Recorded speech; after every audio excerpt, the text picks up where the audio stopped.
Good morning, guys. Yay, they're here. Yay, Archie. Yes, we're live.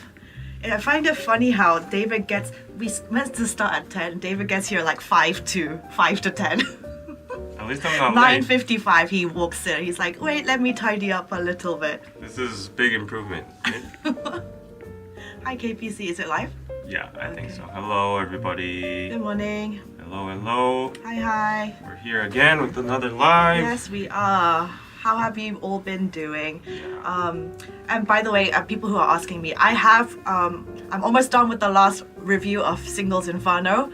It's either going up tonight if I can make it on time, but otherwise it's tomorrow. So yeah, I have finished and filmed everything, obviously. I've heard from people around me that this season's actually entertaining. So I told you. I should try it out. Yeah, but now it's all over now, so yeah, it's all over. So I'm whatever. just like, yeah, whatever. But hello, everybody. Hi guys from Australia. Happy New Year. I set the title as Shocking News in Korea, and someone asking, is that the news about the TikToker? What Which TikToker? one? Tell us. I don't know what you're talking about, but... Are you sick, David? No. My throat is a little bit like down because I just woke up. Yeah, he literally sounds like he just woke up. You can tell in his voice he literally just woke up. Hello everybody, baby cat. Sandy's asking how did you iron things out with Kelsey? Oh, I mean, there's nothing to iron. There was no beef. I mean, we just texted afterwards and I was just like, oh, see you next time. Yeah. That's literally nothing happened. Hi, Nicole. Hi, Anna and David. Yeah, it's 1 a.m. in the UK. Wow, people watching from the UK. Welcome. Thank you for watching. Banana, Patrick. Hi. Howdy, y'all. Awake just to watch your live. You know, people actually are tuning in it's like kind of like a... Yeah. Like they're a podcast. Really liking this. Yeah, the lives. I was surprised because I just started this as like a means of communication with the fans and stuff, but they're actually like consuming it as proper content now. Yeah, so. I think it's like basically become like a weekly podcast Series. thing. Yeah, which is nice because obviously when I do my main YouTube videos also, like that takes time for me to do editing and subtitles. Live is just so much easier Going the easier route. Yeah. Hello, Dong Kim. Where? From Los Angeles. Dong Kim. Where? Why are you laughing? On. Don't laugh at a person's name. You said it funny. Dong Kim. How else do I say it? Dong Kim? Good morning. Navneed, hello. Welcome to the membership. You see that tomato next to you? Yes. 5 p.m. there. Oh, is the tomato sign the membership thing? Yeah. Okay. It evolves from a tomato to like a plain pizza to pepperoni to like, yeah, all that kind of stuff. Basically me, it says I hop from channel to channel each week. I watch most weeks. That's good. Mm-hmm. It's 10 a.m. here. Yeah. So how have you been, David, this week? Some catch-up talk. Anything interesting happen? This week? Yeah. I don't know. Like just preparing my business coming up soon. Other than that, just work. You have very dry skin right now. He needs to moisturize. He needs the Korean skincare. I never apply lotion or anything, so. David, you're gonna get wrinkles and you're gonna age faster. When you I age, can see from where I'm sitting, his skin is like flaking. Yeah. I can give you like literally a whole boatload of skincare because I literally get sent PR like almost every week. Oh. In that case, yes, please. Okay. Free stuff. Next week I will bring. I saw like Subini's story, and she got like a whole box. Literally, I constantly giving out stuff to my friends. What do these brands like? How do they manage to like? Yeah, but it's part of the marketing budget, and like if they give to influencers, then like that has an effect, Okay. Once you start your own brand, you have to do this as well. You know this. Oh right. I mean, I'm wearing the naked soul. Oh, that's nice. That's nice. Well, you can't see it, so come a little bit like this way. Like adjust your chair, please. Oh. Yes. Okay. That's good. That's good. Okay, yes, we got our first super chat. I am Donovan73 watching online today on KPC. Last time Anna, let's go from LA. Yes. Yes. People on my channel are free to give super chats too. Like this become like a competition now. Once someone gets a super chat, the other person feels left out. Yeah, I feel left out. Yeah. I feel FOMO. And superfluous, look at that nice pizza emoji. See, it evolves from like tomato, cheese, and then pepperoni pizza, and a big tomato, and like, yeah. Okay. Come on, join that membership, guys. Yes. Put on a sheet mask, David, so you can moisturize your skin. Yeah, exactly.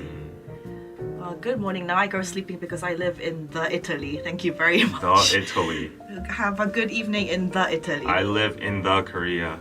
Is Anna staying at David's house? No, this is not David's house. Yeah, this is a small room I rent out for my It's a streams studio. and like editing and stuff. Yeah. It's not his house. Well, how have you been this week? Wait, hold on. Anna, I got the Medicube HR booster and love it. Thank you. Oh, that's very good. Yeah, so honestly, do you know Medicube? Yeah, They have the best devices. It's kind of global. How have I been? I've been doing good.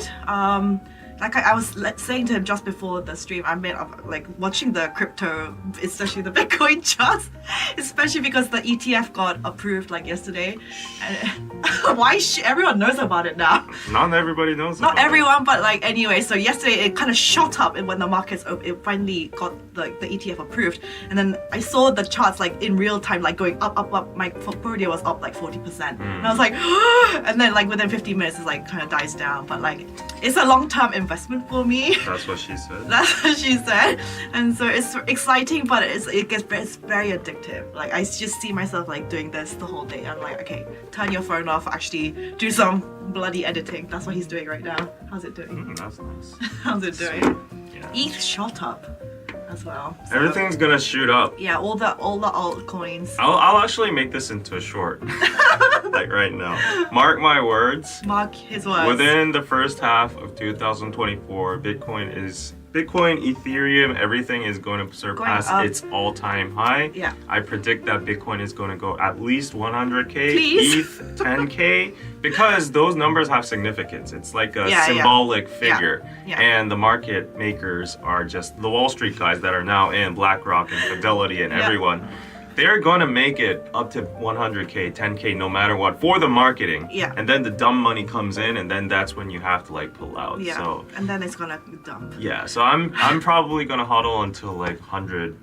Hold on for 20K. dear. People don't know these terms. HODL, HODL, means hold on for dear life. For people who don't know like the investing terms. Yeah, Yeah. that's. But this is not financial advice. Do what you want with your money. Oh, right. You have to right. say that. We're Yes. not responsible. Yes. Anyways, that was. In 100 days, there's like the halving.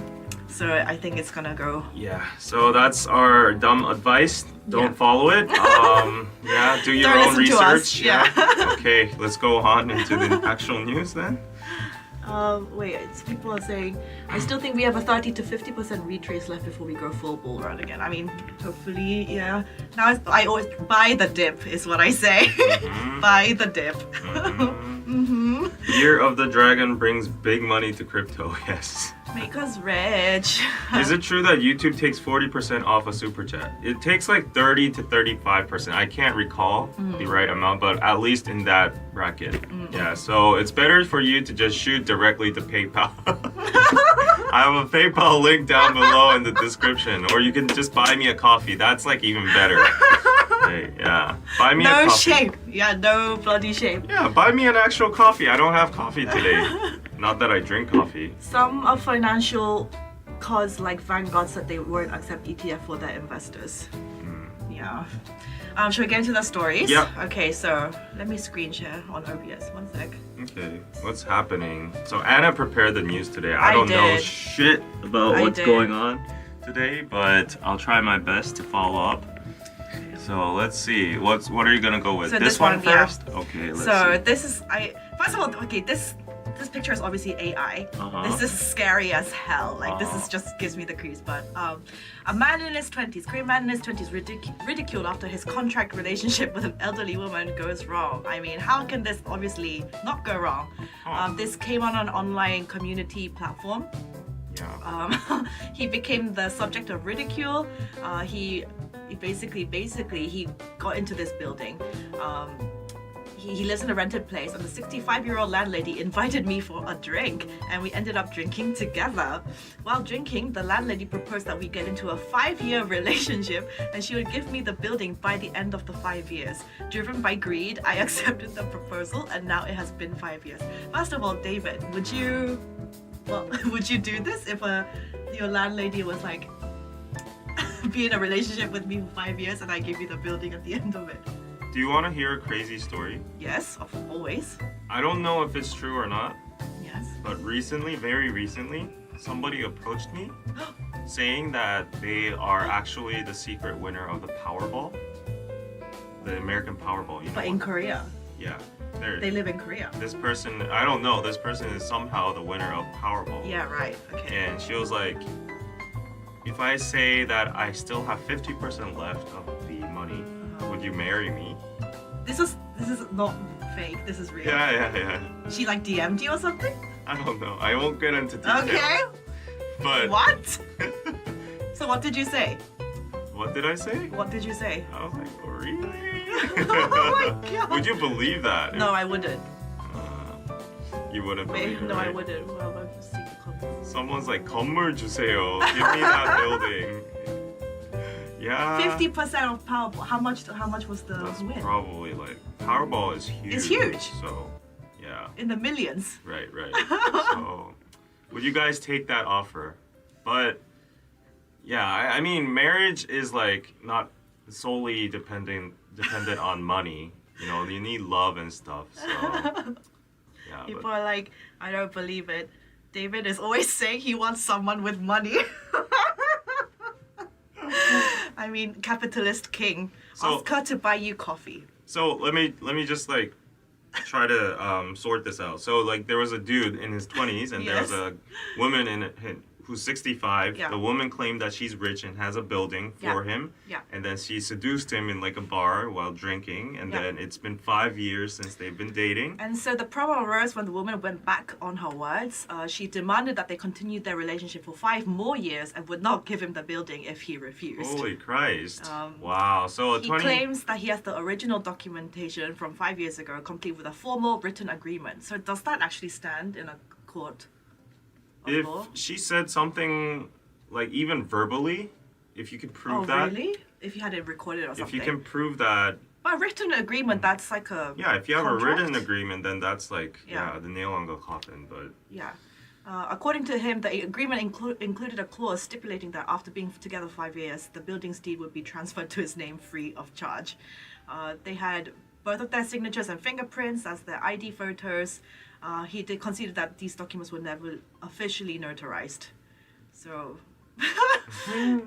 he's a lawyer shared his insight on the platform and said, courts often consider acts of gifting real estate as compensation for illicit affairs or promises of payment for sexual favors as acts contrary to social order, tending to invalidate them. So in this case, it seems likely that the court might view it as compensation for an illicit affair or relationship, increasing the possibility of being deemed void. okay. So basically, that's that. The woman said the comment says the old woman is a creep and predator. Ew. I mean, 65-year-old lady, if you have the money and if the young 20-year-old something is willing to do that, because not everyone would. Not everyone would. Yeah. But I think this news itself is just sad because it just shows the reality of some people. Some people in Korea, you know, young people that are very like money driven and Like him. I would say no to that. You would say no? No. If she was really hot, 65-year-old. I'm sorry, 65-year-old Yeah, what people. kind of hot 65-year-olds are there? Even in the world of like celebrities. How old is Brad Pitt? Probably 60-something. Really? Yeah. Okay, then if you're Brad Pitt, the girl version of Brad Pitt, then maybe yes. But that's probably the only person that's in their 60s that seems like mildly hot to me. Yeah. And I can't think of even any girls. David attracts sugar mamas. David could have been a millionaire and he lost it. I think we're just haggling over David's upper age boundary for the money. What is the oldest you can go? The oldest? Oldest you can go. Honestly, I don't think age matters that much. Unless you're like, you know, like at least you're over age, you know. But still, I would go like technically up to like 50. 50? Yeah. That's like the top cap. Wow. Okay. Because do you know the drama Maestro nowadays? Maestro? Maestro? I don't know. The lead actor is Lee Young-hae. Oh, but she's She's stunning. She's stunning. And she's very How old wealthy. is she? She's not. Is she 50? I think she's pretty old now. She's probably pretty old, and she's like literally stunning there. How old is she? Young is born in. Brad is 60, someone says. Why are Koreans money driven? I mean, if you live in a capitalist country, I think everyone is kind of money driven. Young is 52 years old. She's 52 years old. I could. You could. You would still say yes? If it's Young, yeah. And she would look after you. Yeah. She's married though. Superflow says, I have a price. I can be bought. I just need proof first. Wait, Archie says, shh, I dated 55 when I was 26. Whoa. Granted, she was a ballroom dancer, so quite fit. Oh, okay. Okay, you are a man 55 and she was 26. Very good. You want me? Oh, people want to see who the Young-e? Maestra girl. Yeah. Maestra. Wow. When is David gonna get Anna a proper chair to sit in? Yeah, David. People ask this every week. Yeah, this is the person. Like, she's the actor. How is this 52? Let me show them as well. Mine. This is not 52. I don't know if you guys can see it, but yeah, it's covered by the chat. This girl is 52, apparently. You can't call her girl, basically. Well, it's a girl to me. Look at her. How's that 52? She's hot. This actress is Young. Oh. Yeah, she was very She's famous stunning. for Daejangum. Probably everybody knows that drama. It's one of the most popular, famous dramas in Korean history. Did you watch it? Wait, hold on. Archie says she was 55. Who? Oh, that earlier when it was saying. She was 55. Yeah, she was and dated 55. a 26-year-old. Well, as I said, like, there's no boundaries and age limits. Yeah, as long as you have true love and money. Yeah, but anyways. Are you gonna see the new Mean Girls movie, Anna? I don't think that's released in Korea, so probably no. Soon people won't care about age once we have rejuvenation devices. I'm working on one. Rejuvenation devices. What's a rejuvenation? Like skincare device? Oh, Or I thought it was like a juice pumping device or something. Yeah. Angelina Jolie. How old is she? Probably up there, but she's stunning. I would Yeah? still date Angelina Jolie. Yeah?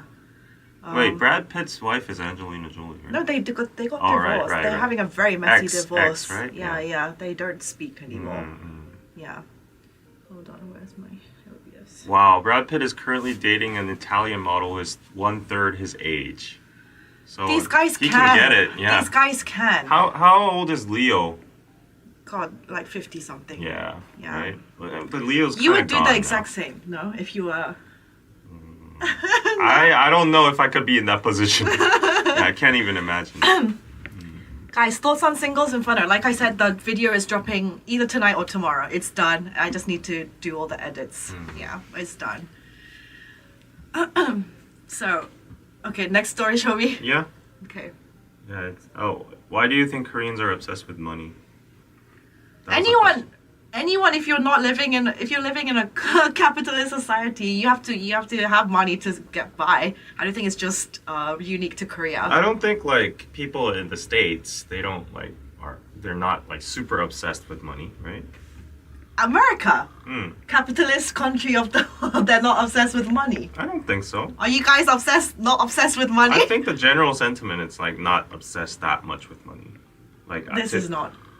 I don't know. Depends where you live in America. Yeah, I don't know how you define like obsessed with money, but to me it's like chasing luxury bags, going for good cars, like, you know, trying to get like wife and marriage partners that are rich and stuff like If that. you live in LA or New York, people are. LA and New York is Yes. not all of America. Yeah. Like I saw a meme yesterday. What people from the outside world think of America. There's LA, New York, and there's Disney World in Florida, and Yeah. then the middle of nowhere, and then the southern part is howdy y'all. Yeah, I don't think it's up to the Korean level. Yeah.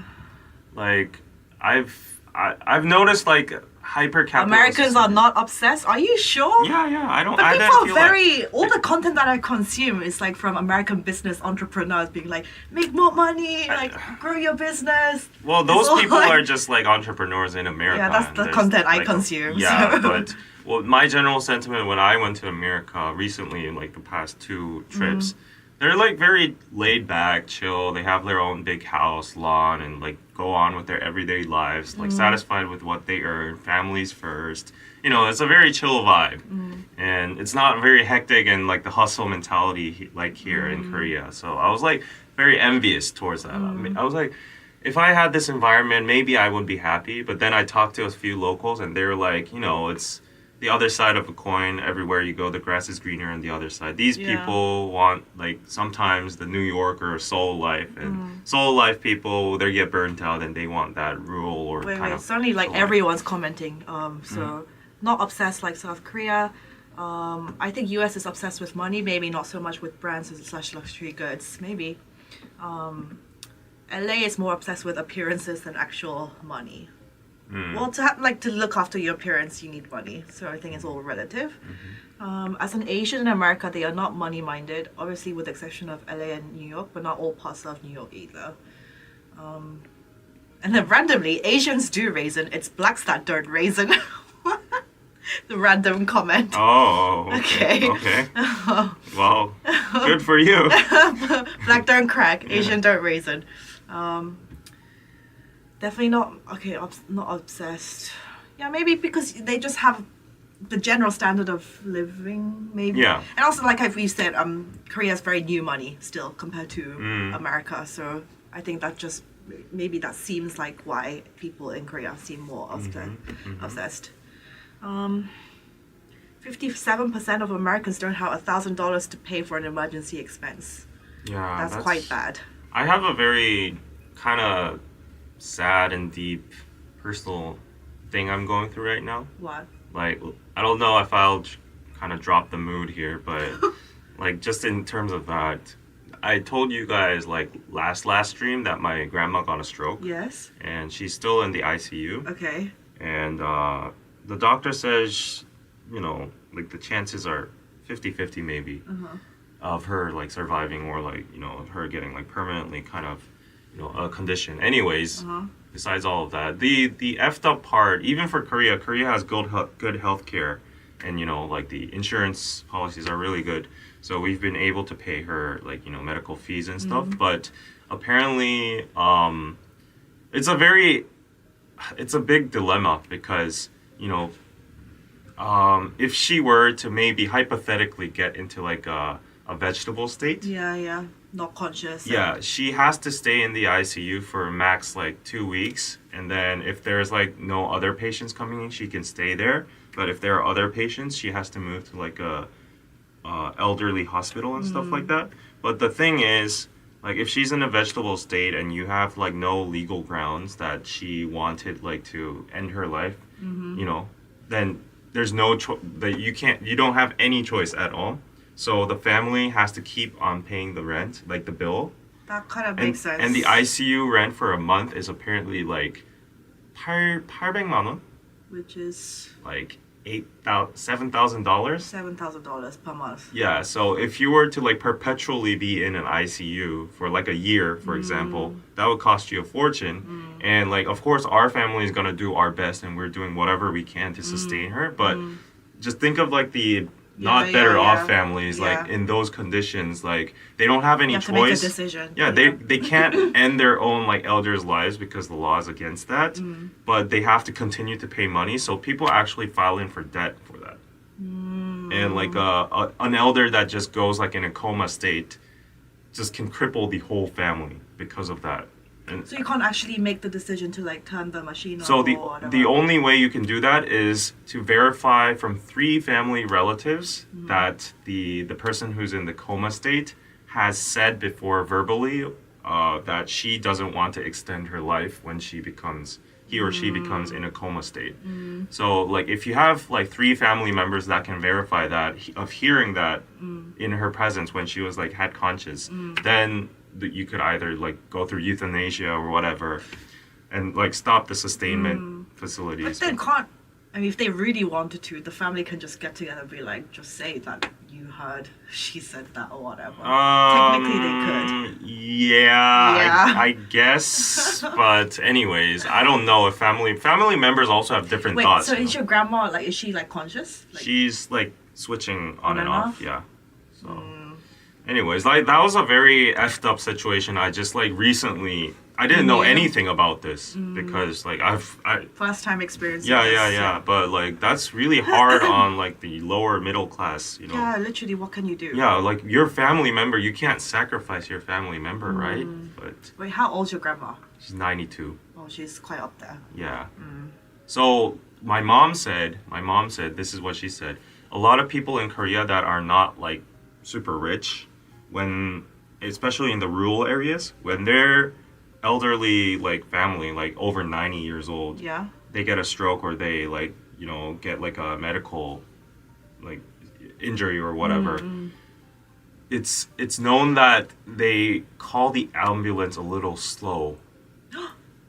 Really? Really. Oh. This is a apparently this is a well-known practice from like the old days because they know they don't have the bills and that could jeopardize your whole family. Yeah. So once your grandpa, grandma is like over 90 years old and you know logically, rationally that this person has like a very low limit of a low chance of like recovering, then they're like, you know, and then call the ambulance a little like, you know, later. Yeah. Because that's- that makes or breaks the consequence. That's really sad. That was Yeah. really sad when I heard it. But like this is like as we get old, this is what happens. Like Yeah. we none of us can escape death. As we were kind of talking about this in the last live stream. Yeah, people are saying 92 is a very long life already. That's true. That's true. Yeah, she has lived a long life. Yeah. Teha, thank you for the super chat, $5. As a Korean American, we are obsessed with money because high inflation has kicked up costs for everyday living, less so with luxury goods. So I mean, you're same in basically trying to Korea, too. survive. Yeah. Yeah, it's not like you want to like spend like, Yeah. but I have friends on my Instagram stories. They're like shocked at the price of like a coffee these days. Yeah. Just like this kind of thing. yeah. You can definitely feel the general inflation. Mhm. Yeah. Even like you have YouTube Premium. Right? Yes. All these services, they're like marking up. Right, Marking it's up. like $12 now. Yeah. So everybody's like using VPN to go to India and then like get YouTube the Premium cheaper. there. I don't know how that works, but apparently it Yeah, does. YouTube Premium or like any of the subscription services going up. Yeah, you can just feel the general price crunch of everything. Well, apparently it's similar wherever Teresa is. There are many people who find themselves in medical bankruptcy due to elder care. That is so sad and like, you know, you can't do Especially anything. because now, hold on, next story. Especially because this South Korea's over 70 population overtakes 20 somethings. Is that the next news? Yeah. South Korea. Okay. It's relevant. So we basically talk about on every single life, like how, you know, nobody's getting married. Yeah. And the real consequence, like people not choosing to have kids or not getting married, okay, whatever, that's their choice. People are like, why is it such a big deal? We don't have enough people in the thing. But the big problem is just like the aging population. Yeah. That's the big problem. So the number of people aged 70 and older stood at 6.31 million in 2023, outnumbering the 6.19 million people in their 20s. So, yeah, the number of people in their 20s decreased by 3.4% during the same period, while it increased by 3.9% in the older, like 70s and up.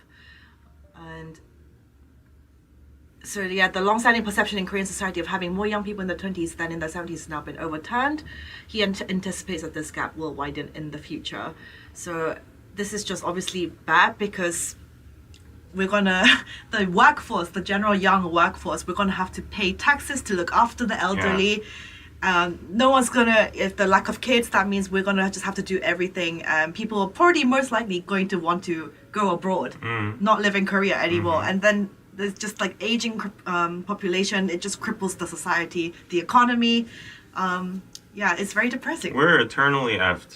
The country is, declining. I say with Japan too. It's declining in population. We're getting more older people. Now, statistically, you said like the 70s like take more part. Over 70-year-olds have are taken bigger over. than like the 20s Yeah. population. So Yeah. that basically means these little amount of 20-year-olds have to sustain that whole population, which is pretty much impossible. Impossible. So like I don't know how we're gonna do that, Yeah. but maybe with robots.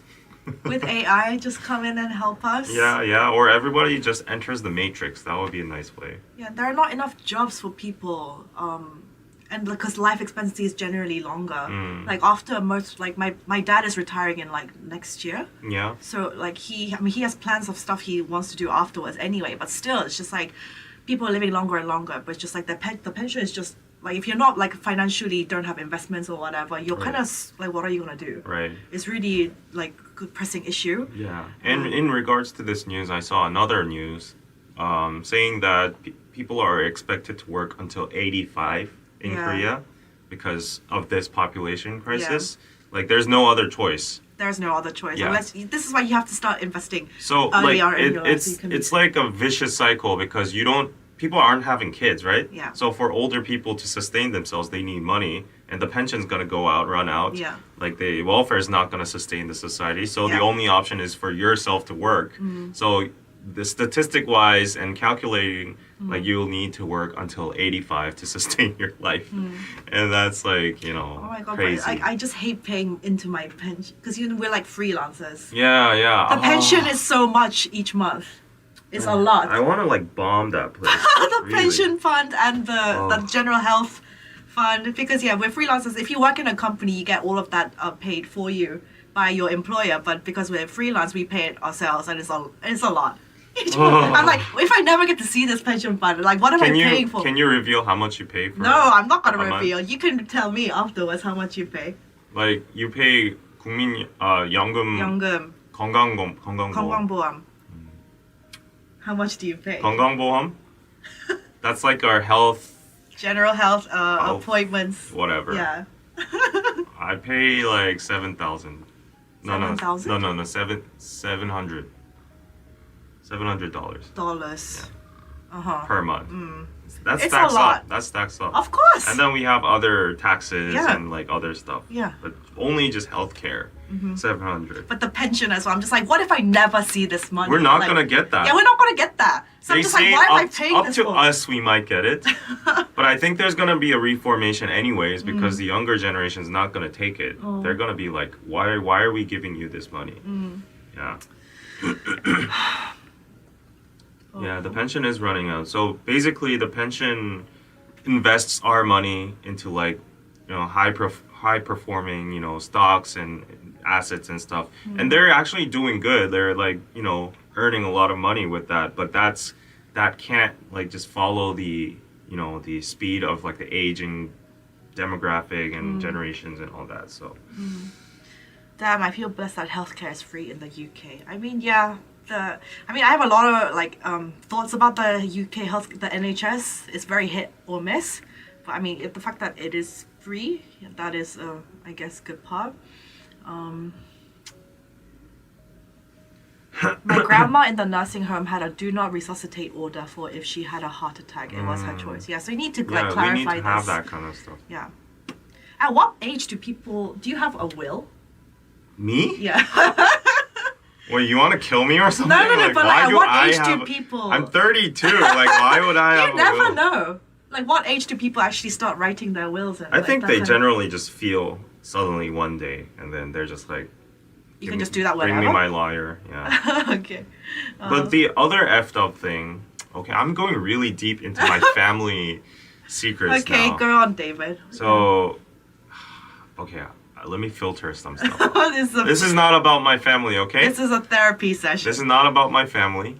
Okay. But apparently, if you have a lot of like siblings and brothers, like brothers and sisters in your family, Yeah.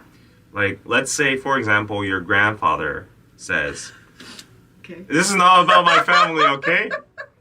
This is not anything to do with David's personal Yeah, life. yeah. It's just someone he knows. Yeah, let's say your grandfather says, "Oh, I like my third son best, and I want to give him like 80% of all my assets and like my house and everything, and I'll give like the older sister like 10% and the oldest brother like 10%."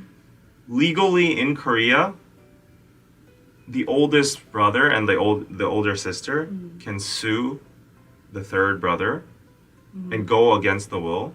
And it's called a 유류분 소송 or Yeah, something. I think I've heard this. Yeah, and they can claim up to like 30%, like equal amounts of food. Yeah. So apparently wills don't mean that much in Korea. So they can actually sue and win. Yeah. Really? So Yeah. then what is the point of the... I don't know. okay. But yeah, like of course it's gonna be case by case. Like there has to be some backing behind like your logic on why you're suing this. Like, oh, I deserve this much because I did this and this and this, and then if you can prove it in the court, you can get like 30% of it. But Oh my god, one of my cousins, she's married to a lawyer, and like I hear so many stories about like families like literally splitting up for the craziest reasons. They're having this all suing each other, just like the it gets really ugliest. sloppy, it gets yeah. so ugly, and they're all just fighting for money within the Right, family, that's and really it just ugly. makes me just like, this is so sad. But what I noticed is like, especially in Korean families, I haven't seen a single family that doesn't have inner like problems, internal issues about like you know Inheritance splitting or- inheritance yeah, and all yeah, that yeah. kind of stuff. It always gets ugly. Yeah, that's the fact. But you don't have any like your only child, no? I'm an only child. He's an only child. I have a brother. I think it is true if you have quite a few siblings, then you are gonna fight over if there is inheritance to be had. In my case, there's like a tricky situation. Of course, in my grandfather's generation, there's like 3 siblings, so that's gonna be very tricky. Oh. But even in our 3rd generation, like I have a cousin. I have one cousin, and we have like a what's komo, like aunt. It's Yeah. called aunt, right? Yeah. We have an aunt. She's not married, but she's kind of loaded, and then she's gonna inherit that to someone, right? Yeah. She doesn't have any child. She's not married. She just She's chose not to get married. Yeah, yeah. She got married, but she divorced. But okay. anyways, she doesn't have a child, so she takes care of, like, you know, she likes us, like, as, like, a son and daughter. Yeah. And then what happens there is gonna get, like, kind of ugly. Yeah. Because, you know, like, so that kind of stuff. Yeah. Yeah. It's very complicated. So if there's nothing to inherit, then there's less fighting. Exactly. Yeah, if but the family has no because money. she's loaded, it's gonna be very hard. So she's already driving a Mercedes, and like my cousin's like, "Oh, can I get a drive? Like, you know, can I try to drive?" And like, I'm like, "Are you already?" Like, I'm just kidding. Does this happen in the America? Like, do you guys have these like family like quabbles, like fights over like inheritance? If your parents or your grandparents were like Rich. rich. Probably. Yeah, you must do. Yeah. Sounds like K-drama. Yeah, a lot of it's kind of based in Yeah, real life. yeah. Yeah. Put in a good word for me with that aunt, bro. Cougars love me, says 8123. Oh, wait. Whoa, that happened with my sister ex-boyfriend when his father died. 4 other children from his secret life fought for the 3 houses. Damn. Like, if you have secret child, that's gonna be Don't really be messy like and that. they come up with cord with the DNA, you know, Yeah. sheet, and like, I'm his son. Please, like, Wow, use that's- protection. That's like Game of Thrones. Yeah, literally use protection. Damn. Wait, Sid BK says, please smash the like button for both Anna and David. This will help push their content to new viewers. Yes. Yes, please do that now. Thank you so much. Smash the like button. Please, it's free. Please do, yes. It's free. Whoa, Anna, I have more viewers than you today. What? Yes. Come on my channel, guys. No. Show me Yay. some love too. Yay. No, not yay. Yay. This is a competition now. No, come to my channel. Tom Yan says, "Yes, we do. I was supposed to inherit $250,000, but my niece stepped in and got it all. What? She also stepped in when 3 other older people. What? Your niece stepped in. Oh my God, that niece is shaped. How? Whoa. You must be really stressed. Wow. Yeah, my family just did. When my grandmother passed a few months ago, her children were fighting over the money and house and everything. Yeah, that's, you know, usual procedure in Korea. Yeah. It's really sad. Yeah. Really sad. Do you like being an only child, David? Yes. You do. I don't, like, a lot of people say, like, you feel lonely. A lot of people, no, they don't say it. They ask me, don't you feel lonely if you're an only child? I have never felt lonely in my whole life. Yeah. Yeah. The only reason I wanted a sibling is to, like, just scatter my mom's attention. Yeah, not to be all just focused on you. Yeah. We get a lot of attention from our parents, especially You're when not only child. You have a I have brother. a younger brother. Yeah. I kind of wish I had a sister. Would you? Can I No stir offense up? to my brother. Can I stir up shit? Yeah. Okay. Would you fight with your brother for inheritance? I mean, If it's like my dad has some assets. if it's very like imbalanced, if he wants like all of it or something, like most of it, because he's you're gonna boy. fight? Of course I'm gonna fight. What the fuck? I'm the firstborn as well. No. Of course I'm gonna fight. I have another good case. So like my friend, he's like a normal office worker and he's the youngest of the family. He has two elder siblings, which are both sisters, but one is a lawyer, one is a doctor. They're really, and they went marriage to like a really rich family, affluent family. Yes. And this family, their father and mother are both doctors. Okay. And they're very rich. They have a lot of assets. And then they were once dining together, and the son, he's like the youngest, right? And he's like, okay, like he's my friend, but like he has the lowest tier job there, like doctor, lawyer. He's like a normal office worker. Okay. Yeah. And so like he's like kind of like the disappointment of the family. You know what I'm saying, right? Yeah. And then the father was like, I'm getting old. I'm gonna prepare for like my retirement and stuff. And speaking of assets, we need to speak about this now. And the father was like, like the older two sisters, like you guys are better off. You guys are like doctors and lawyers. Your husbands earn much more than me. You're good, but like my friend, like he's a disappointment. He's not like a disappointment, but like we need to take care of him. So I'm thinking of maybe giving this land and that apartment to him, like so that he can look after himself. Yeah, look after himself. And then a total war broke, literally in that table. And then the older siblings, they were like, "Dad, what are you talking about? Like I feel like you should inherit more money to the people who deserve it." Like. We made ourselves lawyers and doctors, and we worked hard to get to this position, and it's proven that we have the grit and like the ability to do that kind of stuff. Whereas, and then he's just a nobody. Yeah, he's like he's a loser. Yeah. And then what riled it up even more was like, okay, I understand that too, but he's like the bloodline of our family. That came up. Like, he's a dude. He's a guy. He's a man. So you need to, like, give him some ego, Like, that's how Korean families operate. Yeah, it's still so, like... Yeah, he's going to continue the lineage of the Lee family. Bloodline, Yeah, like, so he has to have some status himself. And then the girls were, like, going bazooka, and they were like... This is so sexist, like, it's 21st century, this doesn't make sense, and all, like, back and forth, And then... Yeah, that shit was wild. This happens. Like I said, my cousin's married to a lawyer. He deals with so many cases like this. Yeah. And family drama. It's like literal real life K-drama. But like. What do you think of this incident though? Like, does the father have like a reasonable approach there? Do you think he's right, the father, or do you side with the sisters?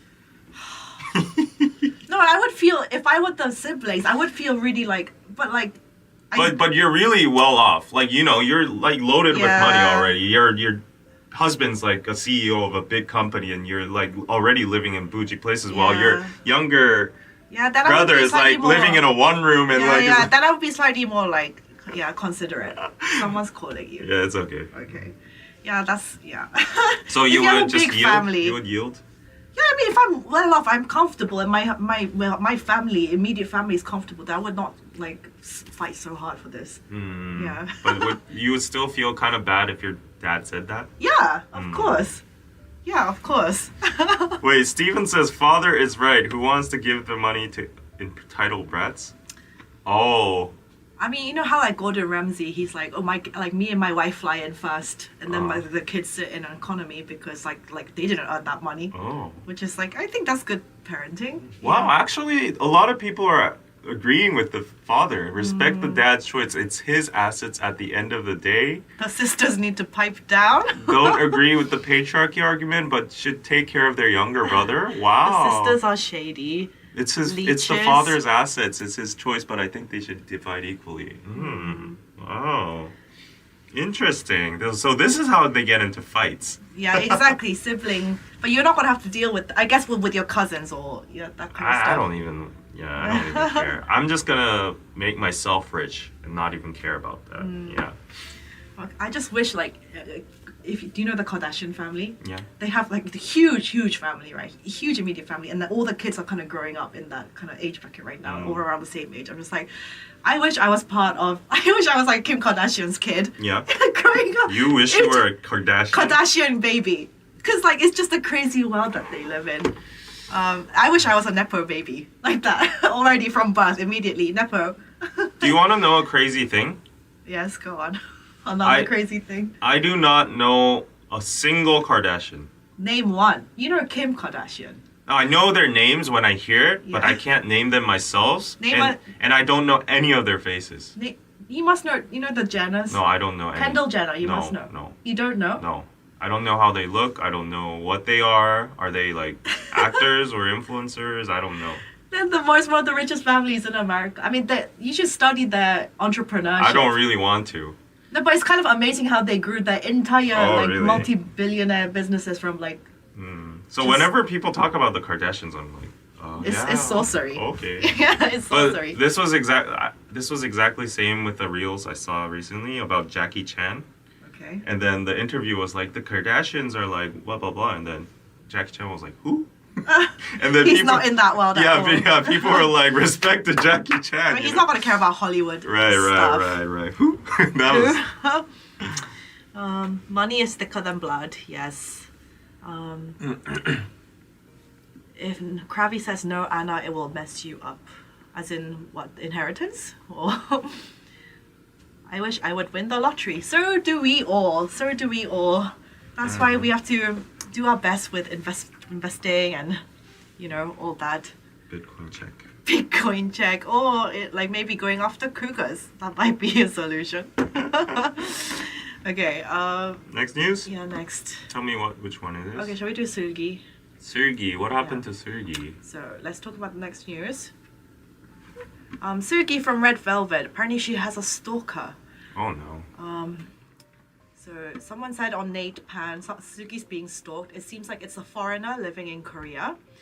The alleged stalker is using multiple account names on social media to leave messages on the Red Velvet member.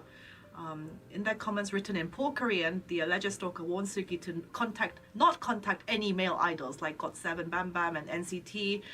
They wrote, "Are you awake? I see your lights are still on. What are you doing? Oh my god. Don't sleep too late. It'd be better if you didn't message Bam Bam again. It's so stressful and worrying. Don't reply to him late at night." Blah, blah, blah. And so the stalker also wrote, "Don't let anyone beside you, especially at nighttime. Don't love anyone first. I'm still around the Gangnam area. I will go to your place. I passed by your place at night. The lights weren't on. You are mine." Wait, I missed the part on how, did she find this somewhere, or? It was all on her social, this person leaving comments. comments. Oh, then this person might just be delusional and making things up. I mean, most likely he has, he or she, most likely he has mental issues. Concerned fan has sent a notice to SM about this stalking. They have not yet commented on the situation, so I guess this is the accounts with all the creepy. Yeah, they're just commenting on her. It's just a delulu. Yeah, it's just person. a delulu. Yeah, the normal delulu. I mean, it's very creepy, but the more attention you give these creeps, they keep on going. Yeah. So I feel like every time you're seeing these people, you just should just report and walk away. Yeah, report it to SM. Mm-hmm. I think the most wasn't the most actual real threatening one was Nayeon. Yeah. The twice. The German guy or someone. Yeah. He was actually following her and on flights and. Yeah, that would be really scary because. Yeah, really scary. A lot of people are crazy out there, and. For real. If one of them happens to be your fan, then you're effed.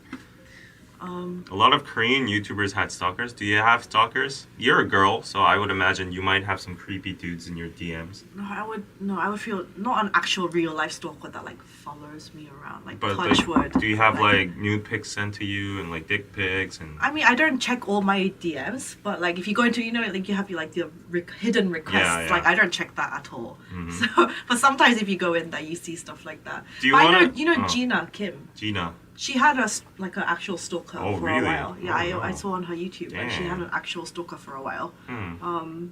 I would imagine like every pretty girl or like There's idol a lot of YouTuber, YouTubers who have had this all kinda- have stalkers. yeah. Yeah. Imagine being Red Velvet Streaky. Like, Yeah. yeah. Do you wanna read your first like hidden DM? Let's just check it and see if No, it's... just read it no matter what. The first one that pops up. I don't... this... Oh, let's read it. What is it? What is it? No, I don't know. I'm just checking it now. Why did you laugh? Because I'm just like, what if it's really bad? Yeah. That's a catch. The first hidden DM. Let's see. So you mean like not 모든 요청, but like the actual The hidden requests. the 숨겨진 거? Yeah. Okay. Damn. Okay, no, I'm not gonna. It's just like a guy with a. Oh. He sent a fire emoji. Oh, it's a fire emoji. Yeah, Okay, that's it's pretty not mild. that bad. That's mild. No, read yours. Oh, what's that? Well, I saw some pictures. No, nothing. What's that? Oh, you got some London wholesome recommendations. people. Okay, Yeah. I just This got is not one. bad. I just got one 4 hours ago. It's just spam. Oh, it's spam. No, do a more interesting one.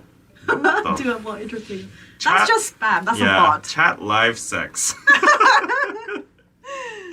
Yeah, I don't have many creepy people. No. Yeah. But I don't go in there a lot of the time. But sometimes you get like real like nasty stuff. Yeah, many of them are really scary. Yeah. Nyan Stalker for me is by far the most crazy and delusional. Yeah, that person was Like, on a different you're level. beautiful for real. Stuff like this. I've never slid into anybody's DM before. I don't understand the psyche of why people do that. Like, do they actually think they have a chance? You never know. No. Like you know how you have those like controversies with some K-pop idols. They like the only ones. okay, as They long will just as- like go on dates with random If you're a fans. K-pop idol or a mega rich guy, I understand. But like average dudes Yeah. just sliding into like hot girls, shame on you. Yeah. Dude, Gina Stalker harassed even me. Really? What? Who is What that happened? person? It's crazy. Why do? Katie, I've seen creepy guys on Anna's lives. You need a blue check mark to have a chance. Well, you can buy a blue check mark now. Yeah, seriously, the Instagram blue checkmark doesn't have any meaning anymore. Yeah. Anyone, I see people who with like 100 followers with blue checkmarks. It doesn't. TikTok, I know, like Twitter too, and everywhere. Yeah, Like, it you doesn't can buy mean it. anything. They're monetizing their platform. You would do the same. If No, you- I wouldn't. As in, like, if you were the owner, you would try to monetize every revenue as much as possible. Oh, okay. Wouldn't you? Well, To the maximize- blue check mark, it's like $10 a month, right? Yeah, it's quite a lot. Yeah, why would you pay that much for like a little blue? People want the flex. But if you go into their Yeah, account, you like, can see you can it's see it's like bought. 300 Yeah, you can see followers. it's bought, yeah. Like, why? That's if you had like 10K Yeah. and maybe like you get a blue check, then Yeah. maybe like you could fool some people. Yeah. But yeah, If you have like under 1,000 followers with a blue checkpoint, that is obviously clear that you bought it. Yeah. Oh yeah, Gina, I feel so bad for her. He is crazy. She got Germany police to come to the guy's What? house, yet still nothing has been done to stop him. He also What? sent a death threat to event she attended to Korea. Wow. That's crazy. Yeah, Oh my it was really God. serious for a while. Like he was German or something. Yeah, I remember Whoa, this. I feel so bad for Yeah, her. yeah. Oh my god. My voice teacher was stalked for a year. The guy sneaked into a studio and left gifts of dry flowers and dead insects. Ew. We students accompanied her out when it was late, then he vanished. I mean, honestly, if somebody was actually stalking you at your house, I would just have to move. Like, I would move. That's really annoying, but like, that's literally what you would have to do. Do you know the story of like the person crawling down like the ventilator and like just drinking drink milk and like eating your food. Is he Santa? Drinking milk and like eating your cookies? Is he fucking Santa? Is this in Korea? Yeah. Ventilator. It's a real story. So a girl noticed that stuff was disappearing from her like place. Like she opened the refrigerator. Oh, I think I remember Like, this. it's giving me the goosebumps. Yeah. But, like yeah, like Where was he? He was living in like the. he was the tenant upstairs. Oh my god. And then he just crawled down every single day through like the bathroom ventilator or whatever. Oh my And god. just didn't do anything but just ate the food and like drank the milk and then He's returned Santa. yeah, and then the person like installed a camera and caught Yeah. him doing Oh that my every God. single Yeah. day after she went to work. Goosebumps. That's Literal goosebumps. crazy, right? Are you just for the food? He can't afford food, so I mean, I guess that's. Do you want to hear a creepy story? He has a lot of stories to. But I'm cautious because you live alone and you might get the spooks. But I mean, it takes. Just say it. Okay, so a Go similar on. story. There was this girl that was living alone, and then she was living in like one room, and then one room is literally you have a bed, you have a wardrobe, a desk, Yeah. a refrigerator, bathroom, and that's it. Yeah. And then she noticed her personal stuff was getting like moved and Yeah. like disappearing and Yeah. stuff, and like she thought it was very odd. Yeah. And then, so one day she decided to, like, you know, like how your notebooks, like your laptops Laptop. have like webcams, right? Yeah. She decided to turn it on like low light mode, Yeah. so the screen Have was it on. off and have the webcam on Yeah. to like maybe catch Yeah. if someone was coming in. And then, yeah, like she came back home and then that day too, she noticed like something had moved. And then I was like, I caught you. Like she was preparing to call the police. And then I'm like, okay, let's see the evidence. And then she was checking the laptop. And then like indeed a person came in. Yeah. And then she was like, oh shit, like this is so spooky. Like, Yeah. you know, it's so creepy. And then she was like looking like fast forwarding through the clip, and then he was doing all this shit lying on the bed, like the bed, and doing like, you know, like taking all that kind of stuff. But then, like at the end of the clip, she realized the man had crawled into the wardrobe. He was still there. He was still there.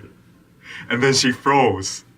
But he didn't come out while she was. Yeah, he didn't come out. He was still there right next to her. Oh my like this was the God. wardrobe and this was the desk. Oh my god. And it was still in there. So she, like her instincts froze and she was trying to call the police, but like he's gonna hear it, right? If she He needs to get out. I know, but like in that kind of situation, like you just freeze. Oh my god.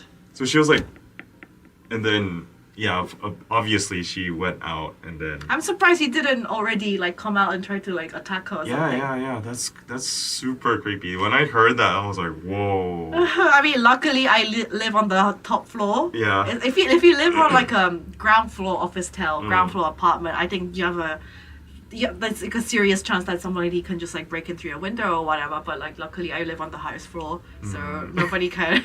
Everybody's scared. Do you want another story? Yes. Okay. So, I honestly have never had any instances like this in Korea. Mm. Subini once, I think she told me she thought she was getting followed home once. oh yeah, I saw her on the story. Like Yeah, someone yeah. was following up to her house and with Yeah. like a With, bat like or a something. pipe or Yeah, something. that's super crazy. Yeah, but Yeah, luckily, creepy. touch wood, never had happened to me. Yeah, that is a real story. I don't know what happened, and she got out, like, and that she lived to make that story. Yeah. Of course, yeah, it got publicized a lot. But like, Okay. do you know the story of Yu Young-chul? I mean, this is really famous. Shin Chang-won or Yu Young-chul? Yeah, You know the one? yeah. Oh, okay. So, Anna Scott. What is it writing up? So Yu Young-chul, I don't know if it's Yu Young-chul or Shin Chang-won. It's one of the serial killers. There are famous serial killers in Korea, and like stories of how he killed the victims, like got really like Yeah. circulated back then in like I think the 90s. Yeah, or this maybe- is like a while ago. yeah. Yeah. And then this story goes on like this. So there were two sisters, and then in a house, it was like an apartment. One sister was lying on the bed inside, and she opened her door. She was lying on the bed, and she was like, listening to music or whatever.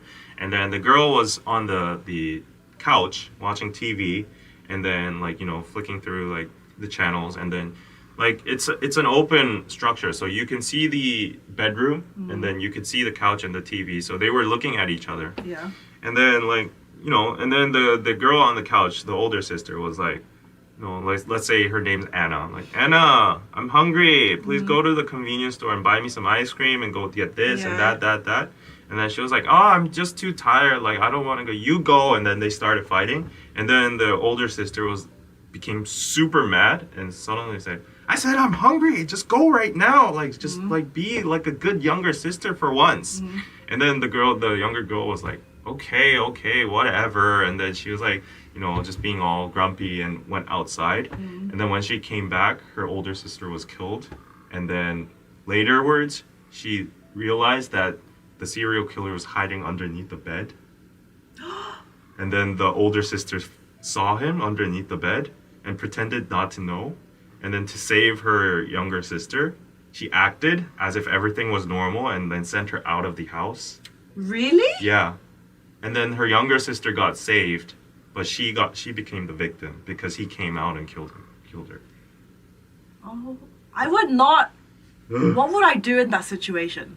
Because if you say like run, and then the guy's gonna come out and then like stab both of you. Oh my god. But like she would pretended that she didn't know his existence, and she was like, I want some like ice cream, go get it right now. And yeah, but also, I mean, yes, that's the noble thing, but also your basic instinct is to also save your own life too. That's true.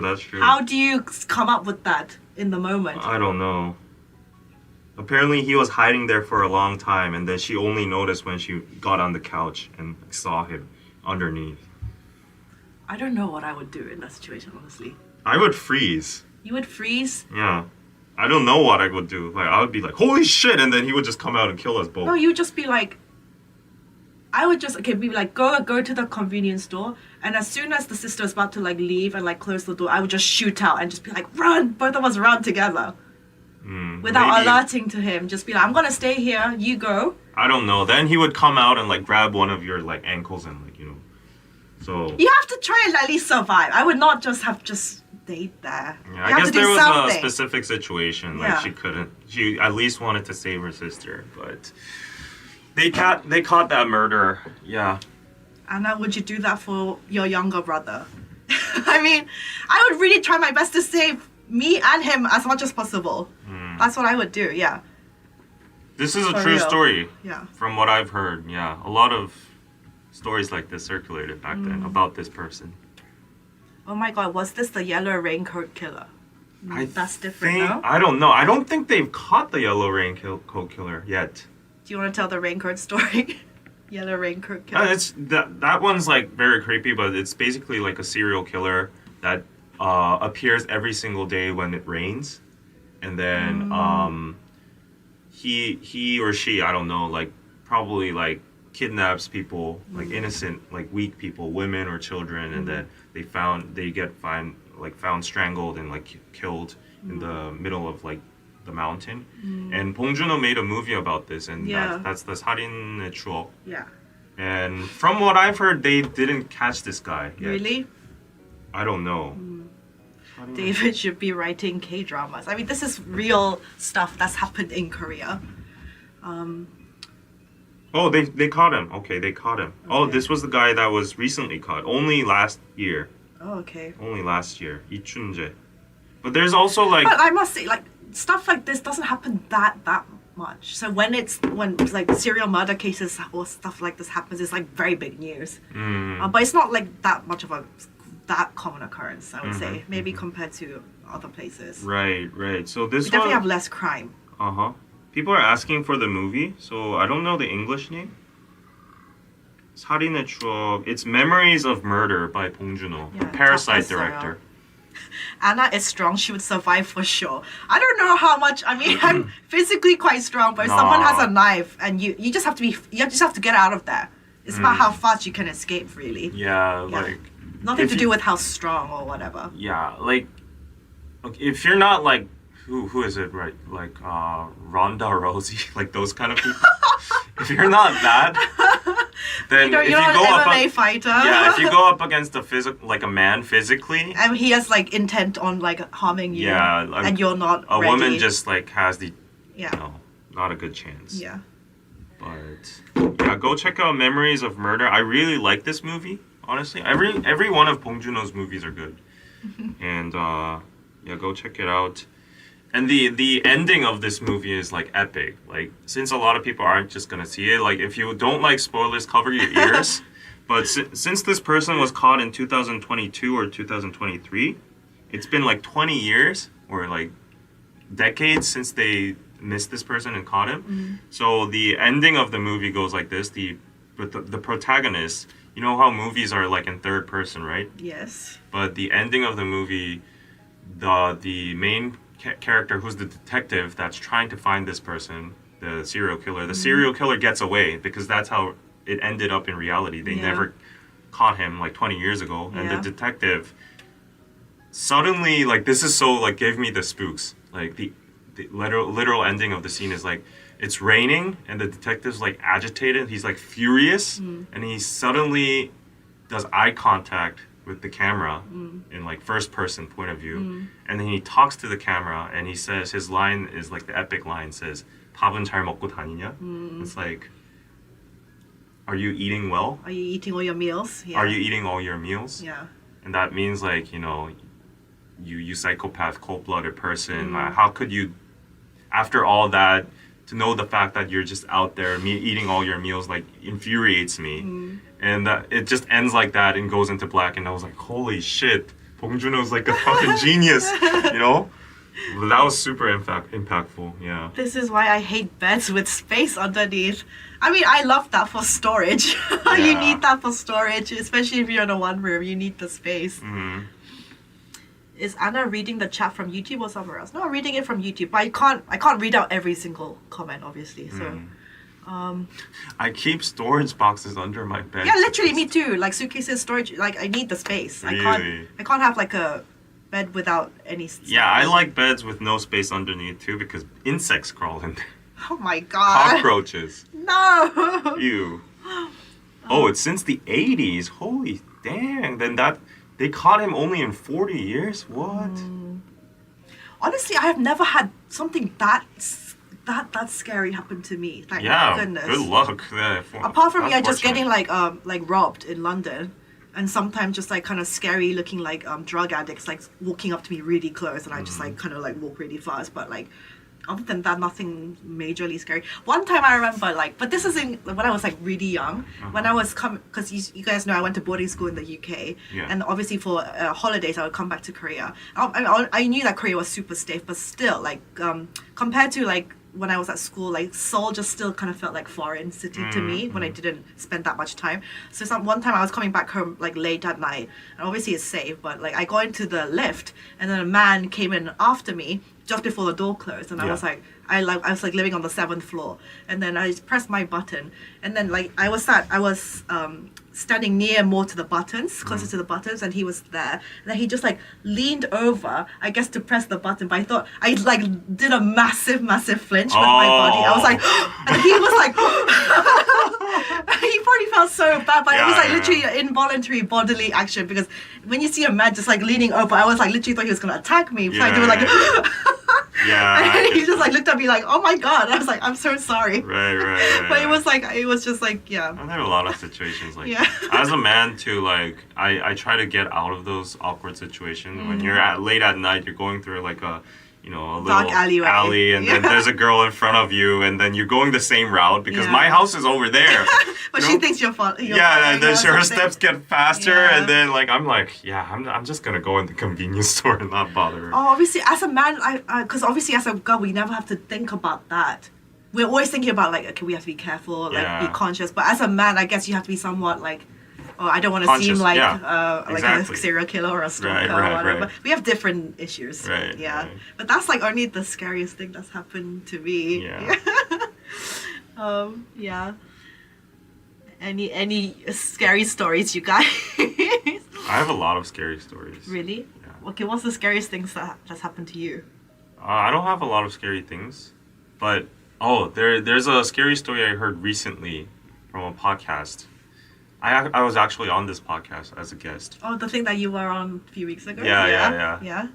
It's unrelated, but it's a scary story anyway. So this guy and his friend went on like a camping trip to the middle of nowhere, like just a mountain, because they wanted to do barbecue outside. So they went to like a really rural place in the middle of nowhere. They can't even point it on the map. They just went into like this mountain, and like you know how the mountain roads are like this and this, and so they just went to a spot in the middle of the mountain where there has like a car, emergency parking space. And it was like, there's nobody here. Let's just park here and then camp here. And then they set up the barbecue, and then they were like sizzling all this stuff. And they were looking, they had like your chair right now, the 포장마차 chairs. And the guy, his friend, who was like, grilling the pork and whatever, suddenly said, the mountainous roads are like this, so you can see from far apart if a car is coming or not. Suddenly said, it's in the middle of nowhere, it's at night. Don't look back. Like, don't look behind you. Okay. Don't look behind you. And then the guy was like, why? Like, just listen to me and don't look back, because you're probably gonna get freaked out.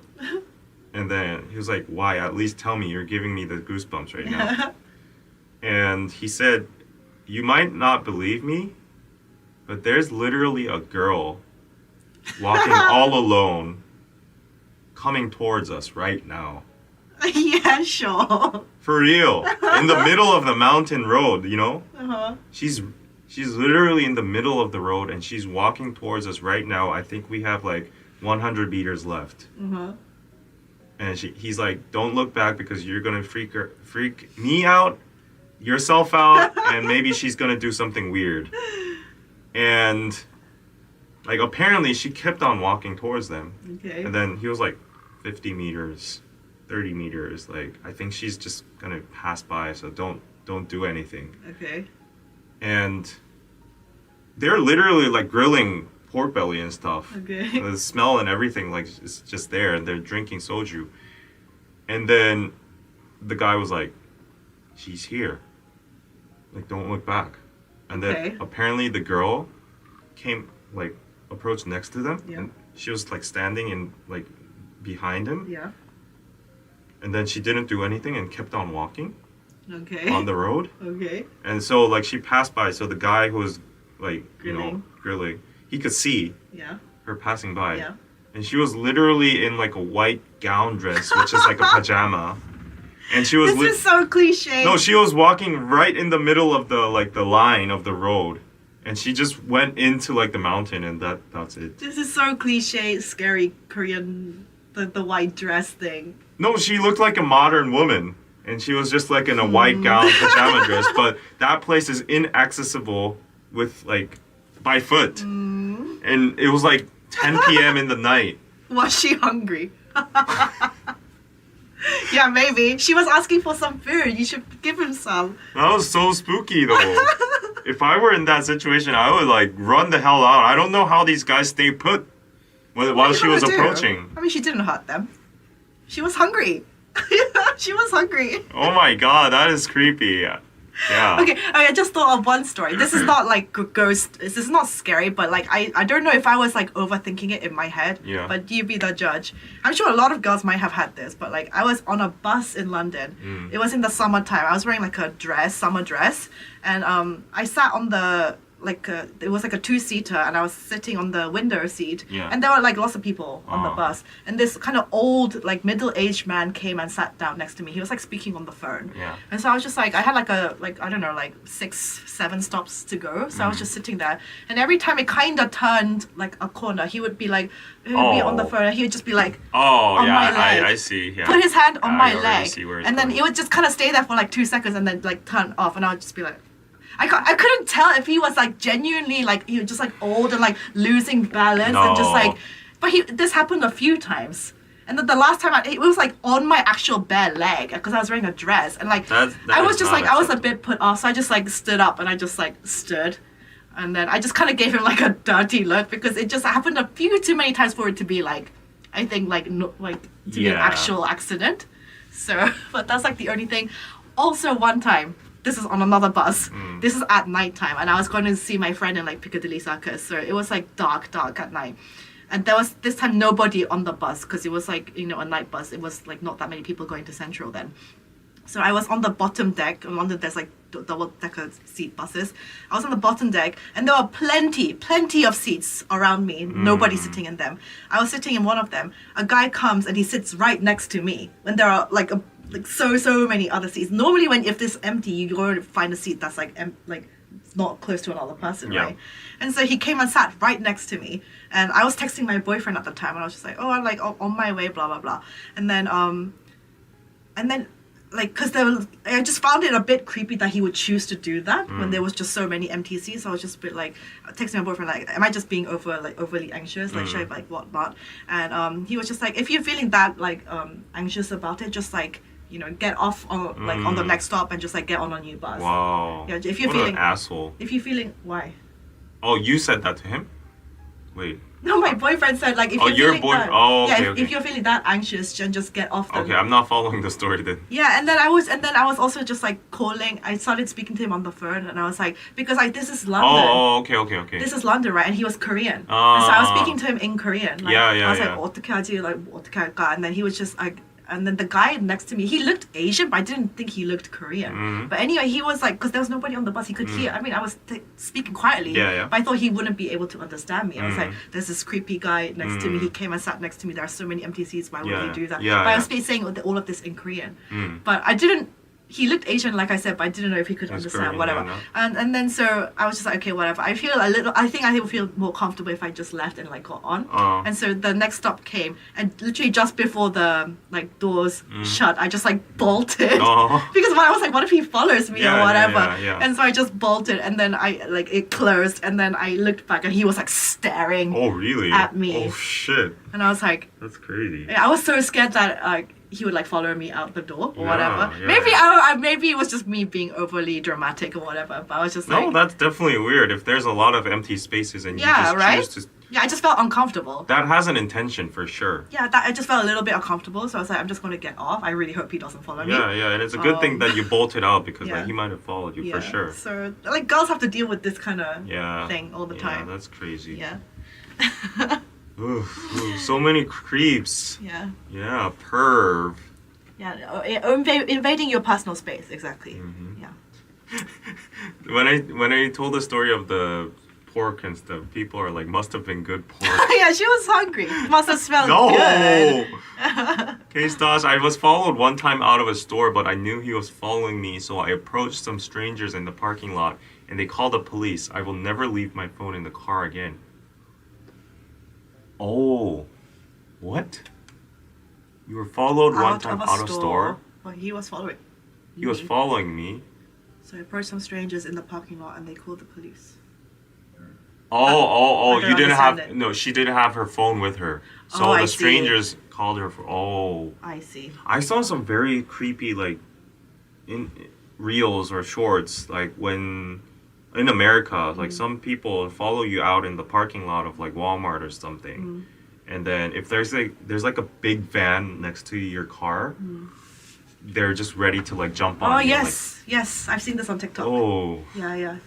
That's and creepy. even some in child trafficking. Yeah. In some parts of America, in some hotels, it's like people will come into your room and like literally traffic women to be sold into like.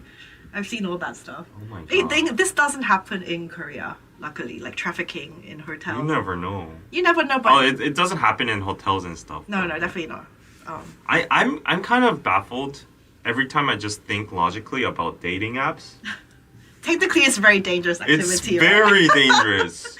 But that's why you always meet in a public place and you always let a friend know, like, I'm going to be here at this time. That's true, but like... Yeah, but if you just hide your... as a woman, you realize how dangerous it is. It's super dangerous. Yeah. Like, I would never do a dating app if you technically just think about it. Even if you're meeting a girl, but if you meet in a cafe or in a public, like, street, it's okay. You can get out. If it's orchestrated, you can't get away from it anyways. Like, even if you're a guy, like, an attractive girl just, like, likes you and you match and then you meet... And then she's like, oh, let's go to a bar or somewhere. And then less populated area. Guys suddenly like grab you. Yeah. And then next. With gas and like knock you out. Yeah. Open your eyes. You're on a surgery table and like they're like taking out your livers and your eyes and. Do it for the plot, I guess. Oh my god. Yeah, trafficking is really bad. Actually, here in Michigan, it is like #1 for it, surprisingly. Oh, so scary. So many scary stuff in the world.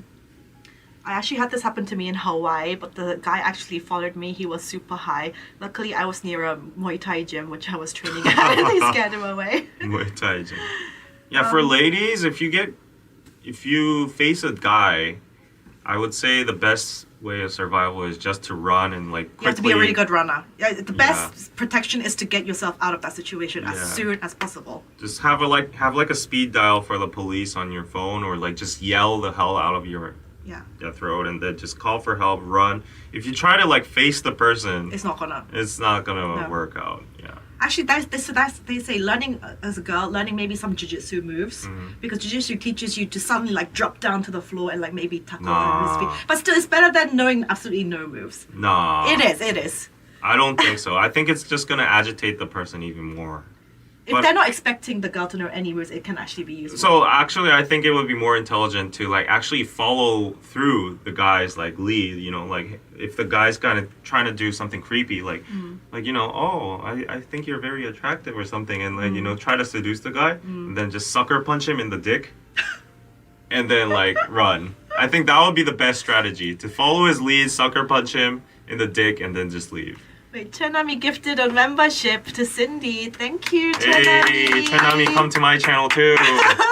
Yeah, there's no super chats today on my...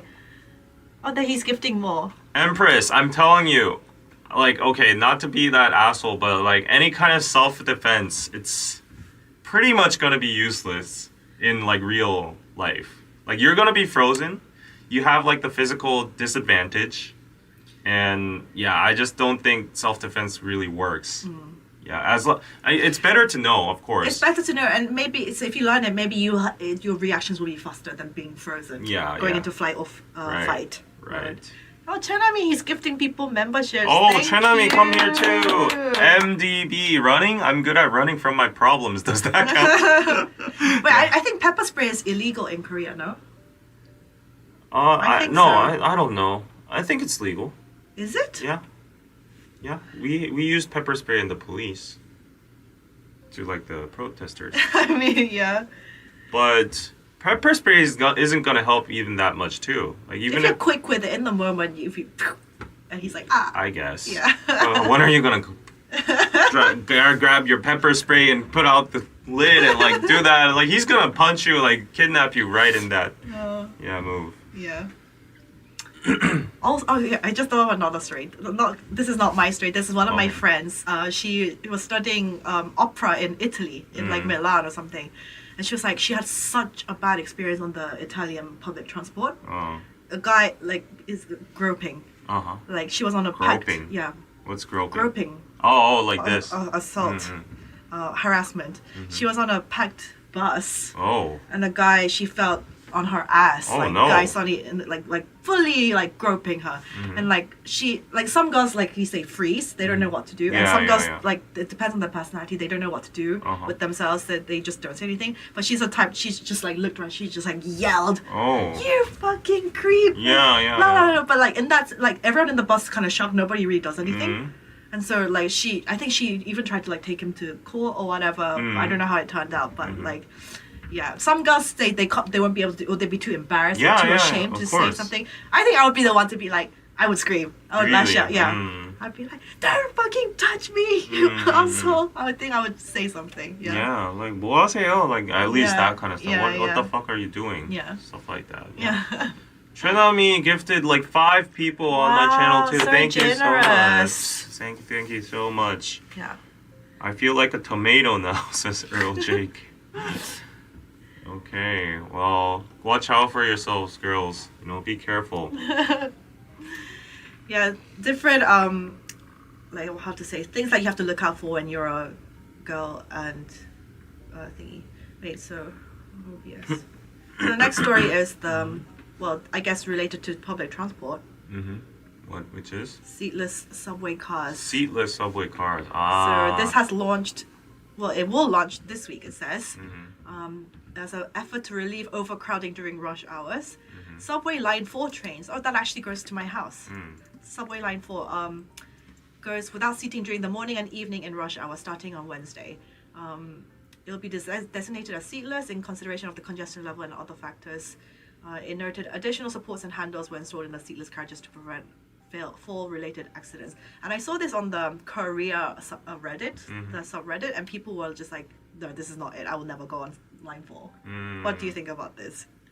I think it's a good idea. I think it's a good idea. I think it's honestly a good idea because it's always been a problem of like crowdiness and stuff, and everybody's like uncomfortable. Literally yesterday I was on line 1 and people were yelling at each other like, don't shove, don't push, get out, stuff like that. And isn't line 4 is like the one that has a lot of protests on usually to Seoul Station and line 4, line 1, line 4, all that kind of stuff. So there's always a lot of like maybe like handicapped, like disabled people on wheelchairs. If there's less like more available more space, I think that would be it's good exercise. But everyone on this Korean subreddit, which I think a lot of foreigners living in Korea are, that they were just like, this is a terrible idea. Why? I don't know.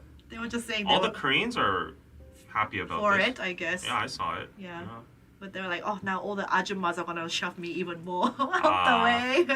Well, that's just how it is. That's just how it is. Yeah, like people just shove each other and like bump into each other and they don't give an F. Yeah. But I think this is good change. Yeah. I think they should adopt it to every single subway. But there was another point of debate. So you know how the pregnant seats, right? You know pregnant seats, the pink seats? The pink seats. Yes. Of course they're needed, but some people are saying there's too many of them. Like every single like carriage? Carriage. Yeah. Every single carriage has like I think 4 of them, but they're always empty. Sometimes I just go sit on them. Who knows? Like sometimes See, I have a like food men baby. can't sit on it, but people can fake that they're Obviously, pregnant. if there's an actual pregnant lady, I'll get up. But like if And there's like nobody there, 50-year-old ladies just sitting there. I will just go sit.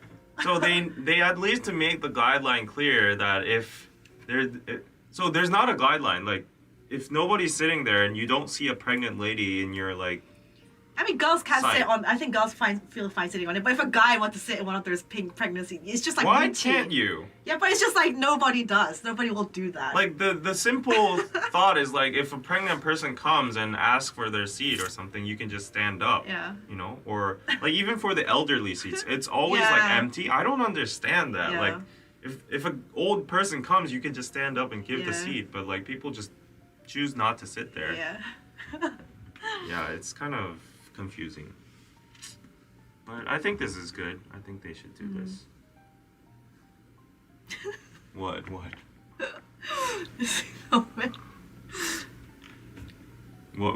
This one.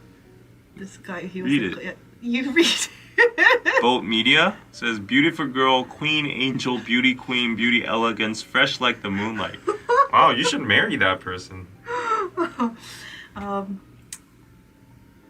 Has the spy cam situation gotten any better? I can't speak on behalf of this because I don't know either. Because from what I've heard last time was Yes. that it wasn't that severe as people thought. It's like very, very like it blew up on social media because like it's a very sensational and very like creepy bad subject and those Yes. kind of things drag attention. Yes. But because the government noticed this and they actually did like regular inspections, I'm sure they still do it. Like they do patrols and like they search for like they do scans regularly in public bathrooms and spaces. All the motels and love hotels have those patrols and inspections too. And from what I've heard, from a recent article and statistic, no spy cams were found. And I've also seen on TikTok people they were giving tips on how to look out for those creepy hotels that could be like used for trafficking. Yeah. They were like, if you put your finger against That's an old trick. the mirror. But I don't know what you're supposed to see. If it's double-sided, they said you're supposed to not have There should be a distance. between like- your finger and the mirror No, your finger and the finger. in the reflection. Yeah. Oh. But if it's like intact, if there's no distance, Oh. it means that it It's has double. a other side. Yeah. Oh. It's like an interrogation room. You can see from the other side. Yeah. Okay. But apparently it isn't as bad as it's like portrayed in media or whatever. So I would say, like, as a dude, like, you can discredit all my words, okay? But I would say the hotels you're gonna go to in Korea, the you know, this up to level standard ones, they're all safe. The public spaces are gonna be safe because they do patrols nowadays. You can see stickers in front of the bathrooms nowadays. Like, this bathroom is hidden camera inspected, that kind of stuff. So. How are things with North Korea? I heard that it was escalating. Yeah. It's just another week in Seoul. I think Just another week. I'm kind of scared, you know. They fired missiles, didn't they? Everybody's got desensitized. I'm scared. They're gonna. I am super desensitized. This is the thing. I am super desensitized. I'm just like, okay, if they shoot, I just die. Like, what else can I do? Yeah. There's nothing I can do. So, if that is the end of my lifetime, that's it. Like, yeah, that's goodbye. why I'm considering living in Busan, buying my house in Busan. So it just takes one missile in Korea, in Seoul. That's it. The economy is gonna plummet. There's gonna be full-on war. What's the point of life? Like, this is what's the point? Yeah. Shall we go to the next? Yep. What was? Did you see this? What's Woman that? found in Han River. Oh no! Why are there so many spooky stories today? You go on with it. I'm so like thirsty. Let me just get some. Oh wait, my camera died. Okay, wait 1 sec. Let me change the battery. Oh, perfect timing then. Oops.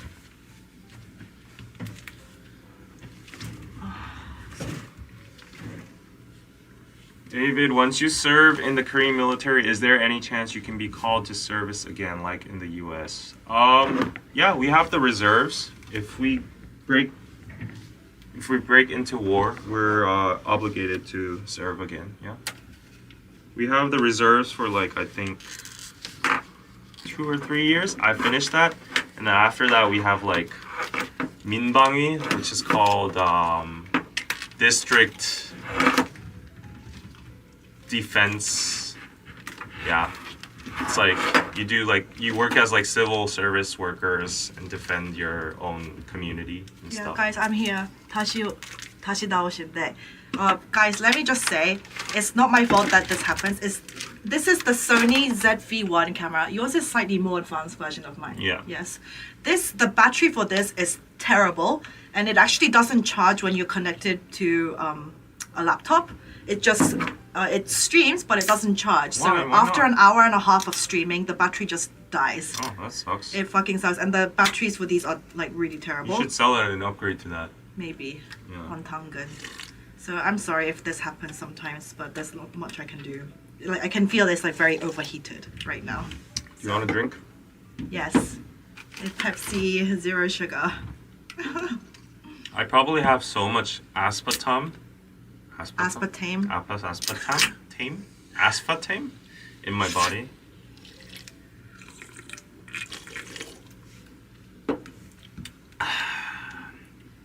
We need to upgrade your equipment, Anna. Yes, I do. Yeah. Okay, the story I was gonna say. You have to change the camera on here too. 1 sec. There you go. Whoa, this is spooky. So, woman found in Han River. There's a person in the river, but they are not moving. This was on Saturday evening. Whoa. It's thought to be another case of suicide. Floating motionlessly near the Olympic Bridge was a knife lodged in her chest. What? Despite initial circumstances that seemed to scream murder, local police announced Thursday that the investigation has yet to uncover any evidence of foul play in her death. How can it be? When people commit suicide, they're not going to stab a knife into her chest. Findings so far suggest that she may have ended her own life. The victim was a 30-year-old resident of Incheon. She died from profuse bleeding from a chest wound. On the day she died, she left her residence around 1 p.m. and reached Han River Park via public transit around 7:30. Well, that took a long time.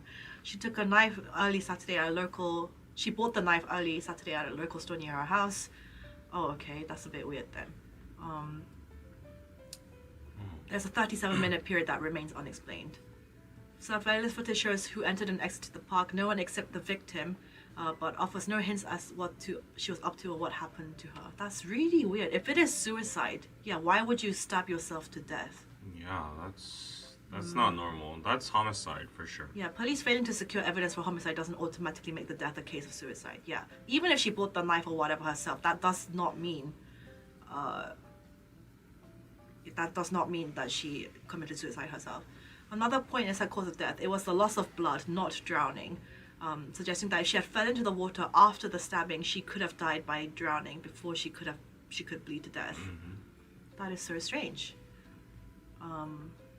Considering the skepticism and numerous doubts, the police confirmed on Thursday, even though the chances of a murder appear slim at this point, they are not ruling out any possibilities. Okay, that's good. So they're still investigating. Oh, Rachel, thank you for the $20 for your cameras. Thank you. Thank you. I will upgrade, hopefully. Oh, no sound? Oh, fuck. Oh, there was no sound when I was speaking that whole time. No. I'm sorry. You can hear me now, right?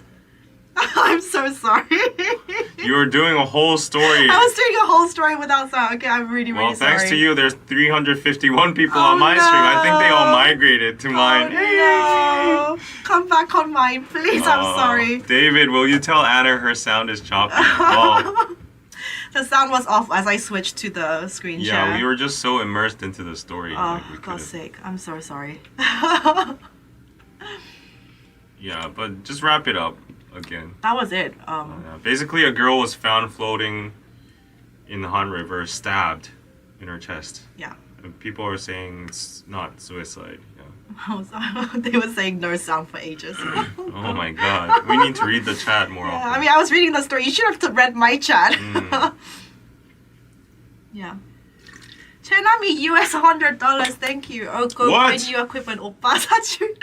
Oh, he's a oppa. I can claim him as an oppa. Thank you. Like, hopefully I can buy new batteries, new camera. Who wants to be my oppa? Thank you, Chenami. Always, each week, actually. I'm open for the generosity. Oppas. Very much appreciated. No, Anna, we are still here for you. Thank you. Do I have any Noonas out there? I'll call you a Noona. The shiny song. Noona, no, yeah. But I'll sing that for you. I must say, I've never called David like Oppa in my life but technically I am an Oppa, yeah. He's 2 years older than me. Try to call me Oppa. I can't. I physically can't. I can literally. Why not? I physically can't. Why? Why? No. I just call him David. Do you have people you call Oppa? Of course. Who? What do you mean? Just in life in general, if they're older than me, I usually call them Oppa. Oh, really? Yeah, but David and Danny, I've never called Oppa. Why? I just call them by their names. Because it's too cringy. I could never call you Oppa. Okay, I would understand. I would understand if you call your older boyfriends Oppas, and rule out every other guy and not call them Oppa because it's cringy. But if it's including your boyfriend, other Oppas too, but just us. Yeah, it's literally just you two. What? I don't know why. Even Binjae from Ramen and Chill, he's 1 year older than me. I call him Binjae Oppa. Really? Yeah. But with you and Danny, I will never ever call you guys Oppa. Wow, that's discrimination. No. I think one time, I was as a joke with Danny. I was with Danny and Jin, and then they commented on the fact they were like, technically, you should call Danny Oppa. And I was like, I've never done that. He was like, she will only do it if she needs something. You never called Hyungjin Oppa too? No, I say Hyungjin-님. Oh, it's very because it's a formal. Yeah, I never could Yes, I got a Noona! Noona 너무 예뻐 미쳐 replay. Shameless. Living sweetly, yes. A $50. You're my Noona. Do that song again, David. Noona 너무 예뻐. Oh, that's like $25 then. There's some Noona songs up my sleeve. There's a Isungi song. That's like a ballad. God. The king of 자본주의 capitalism. That's the song you sing to Noonas to get their hearts. Oh my god. The song's name is called 누난 내 여자라니까. Do you know that song? That is so funny. Yeah, it's like Noona, you're my girl. And the catch of that song is that you're supposed to use honorifics to your Noona because they're older, but in the front part of the title, it says Noona, but then the latter part is like in just like plain. People are calling you shameless. I'm shameless. I'm collecting more Noonas, so come on in. I have a lot of room for multiple Noonas in my heart. Living sweetly just won a room. Oh my god. Why is Oppa cringe? David isn't Oppa. Why is Oppa cringe? Yeah. Why is it cringe? Well, because it's just like, you know how it is in like dramas or like how it's, especially as Korea boost, they overuse the word oppa, and it just has sometimes it's like this flirty meaning. And yeah, like my story with Danny earlier that I was saying, he was like, Anna would only call me oppa if she really needed something from me. And so I'd be like, if I really wanted to like I don't think you would still call him. Yeah, I can't. I even. physically cannot call you or Danny oppa. I can't do it. Try it. And Try it on stream. Try it on stream. My God, I will throw up. I will What? throw up. I can't do it. It's always that David, Daddy. That's it. Wow. But I think, I yeah, can't. as you said, the K-pop aspect of it, like Yeah. it's usually girls calling their idols oppa, oppa, oppa. That's cringe. Yeah, it's more like an egg-yo thing. Yeah. It's like little girls calling their idols oppa, so Yeah. that aspect might be cringe. And also, it's usually like younger girls in their relationships calling oppa, but Yeah, like, oppa is like daddy. Yeah, it's kind of similar. no, it's not. Is it not? No, it's not. It's just, hey, you gotta know, guys. Like in normal Korean language, oppa is a perfectly fine term. It's 100% okay to use, and like, I think it's just cringy because people aren't used to foreigners using like oppa, because like foreigners don't have like you know we'll just say Anna, David, Yeah. and Danny. Yeah. But like if they We have these names. yeah, if they attach oppa next to it or something, it might sound a little bit cringy. But I have nothing against that. Yeah. Yeah, like so oppa is technically 100% okay term to use Yeah. in daily life. And that you should actually use it if you're like, talking to an older. Yeah, like I said, like Minjae from Bro, Ramen and Chill season 1. He's only 1 year older. I say like, oh, Minjae oppa. Yeah. Yeah. Yeah, just like I used. But David oppa, like, ew, no. I can't do it. It's not like daddy, no. So No. you say oppa, I say hyung to older bros, and I to say onni, onni, you say onni Yeah. to older girls. girls. I Yeah. say nuna. Yeah. So it's the same, but oppa is the only one that's It's singled become out. weird, yeah. It's because people think it's weird. Yeah. Like it's not weird at all. Oh, we have another Noona. Noona 너무 예뻐. Hey, where are my oppas or onnis in No, the chat? hey, are you gonna sing a song for them? If not, Oh. If you guys are into second generation, shameless.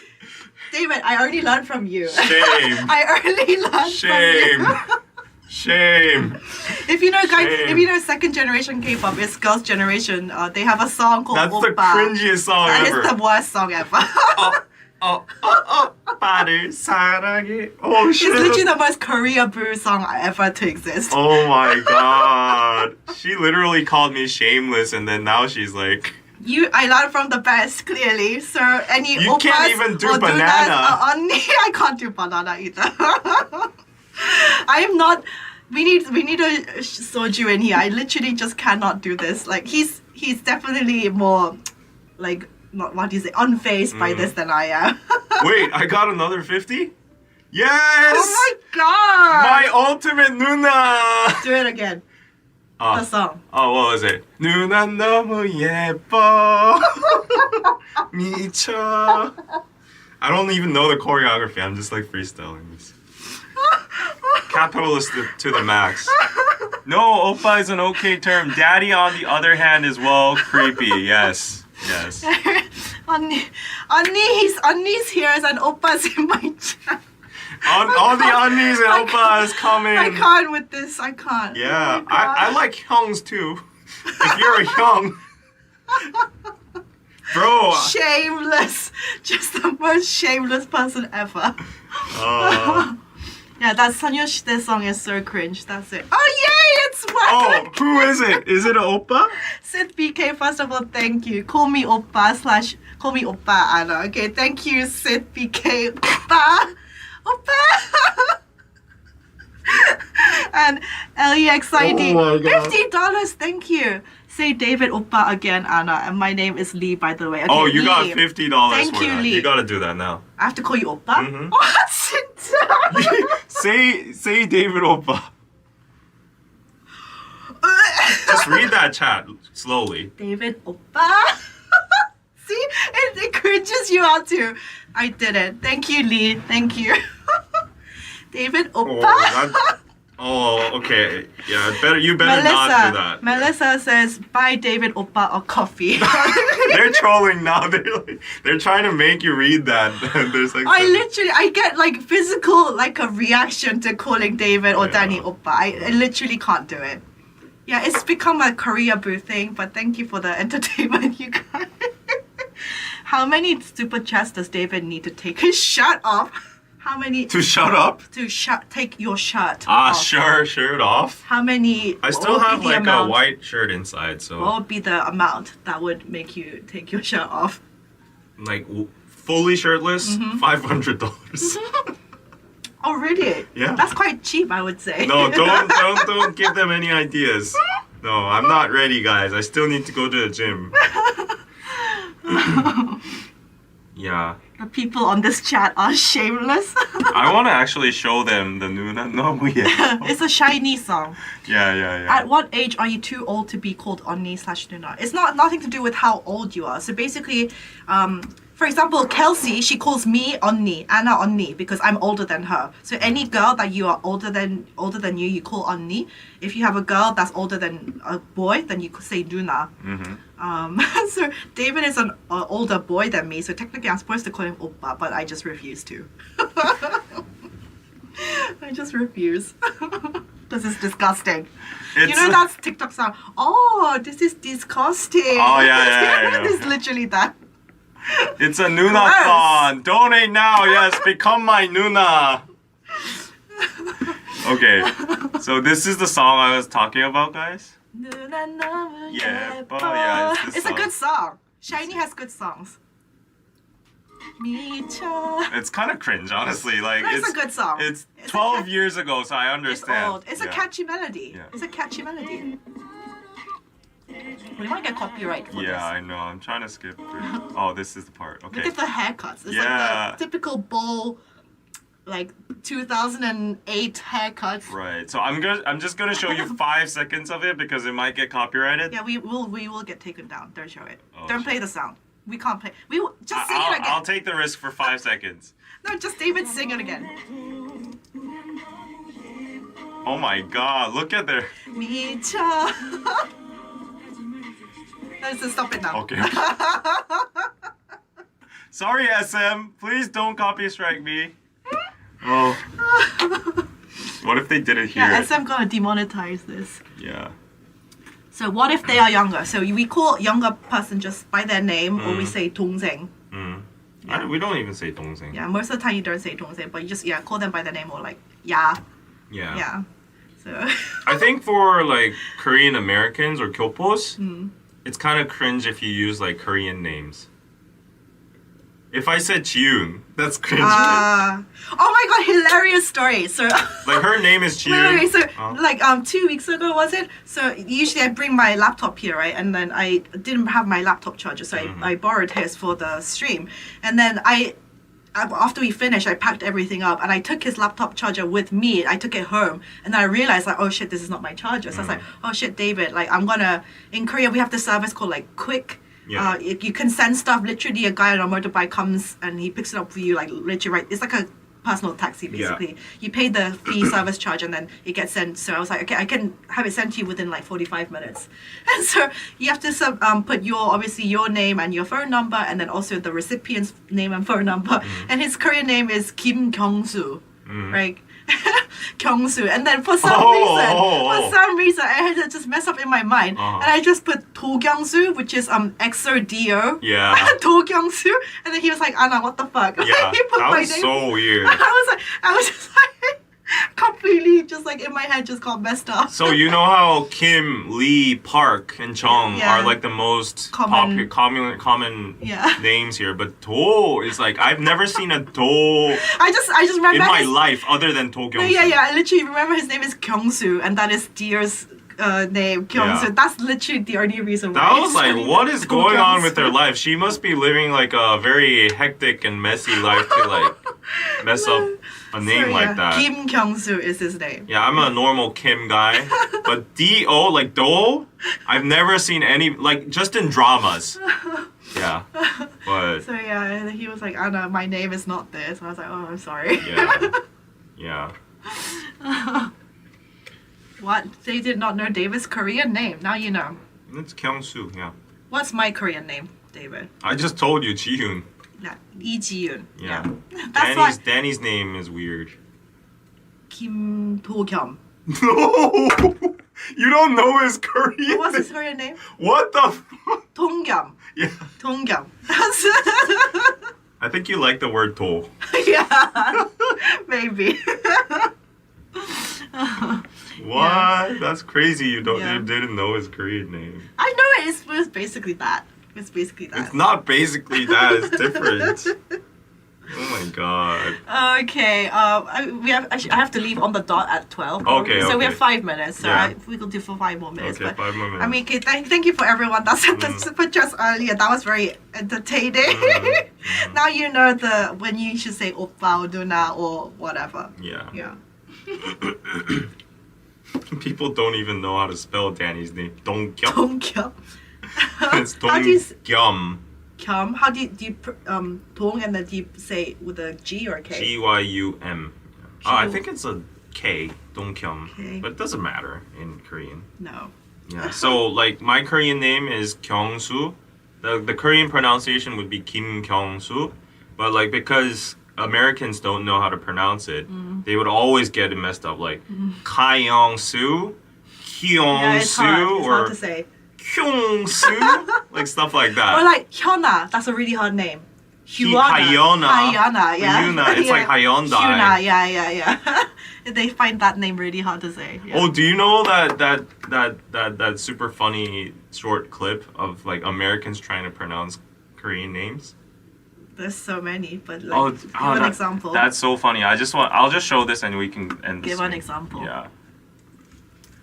Korea boys get put under the Korean sorting hat to figure out what last name family they get sorted into. House Lee, Kim, Park, and Choi. Pretty much, yeah. Yeah. Pretty much. I would say, I think the most common one is Kim, and then second most probably Lee. Yeah.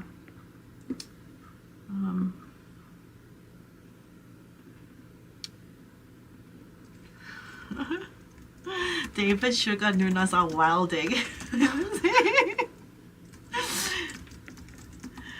Oh my god, that should be the new doing the song every time every time there's a super chat like do not know me yet, but like oh. Oh. It'll be 3 a.m. in the UK in a minute. I stayed the whole life for you, Anna. Oh my god, thank you. Yeah, leaving exactly at 12 and so 3 a.m. for you, but thank you so much. And I'm sorry about my camera dying and the sound cutting out earlier.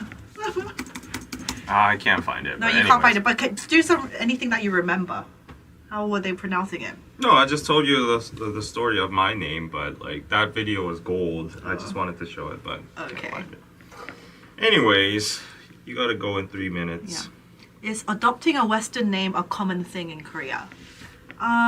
Like you go to like these English Hagwon Academy things, and then sometimes they will just give you a Western name for fun. But I would say to have a Western name, you are usually like a kyopo or like you are like studying abroad. Like a lot of my like Korean American friends, they have like Rachel or Michelle or you know these Yeah. kind of names. But David. like yeah, David. Very So it's common. usually people who studied abroad that have like Westernized names as well as their Korean names. Oh, I found it. Okay, I'll just show this. This is just Okay. so funny. I'm pretty sure you guys saw it, but Okay. this is just so funny. I need to show it. You know this guy? No. Hey. Oh. Yeah, this is so funny. It's this guy. His name is ProZD. Play the sound. I don't know if they can hear it if I play the sound, but let me try. Yeah, I'll try to. Okay, it's this one. Soon. It's someone. Sangwon. Someone. No G at the end or any of those other sounds. Singwan. Someone. Sungwoo. Someone. Someone. Literally. Do you have an English name? Okay, it's like the two English words. I sing, I sang, I have sung, and then the past tense of win is one. Good. So combine them together, you get what is what? But Korean names are, when it's like, I can't understand because when it's spelled out, it can look really weird, right? But when you hear it, it's really easy to say. Yeah. Seungwon, Sunjun. It's like that Friends episode where it's like, oh, she was like speaking in French. Phoebe was speaking in French and she's like says it all weird. But anyway, yeah, that's literally how it is. Our names are pretty easy to say. Mm-hmm. Yeah. Kyungsu, Ji-yoon.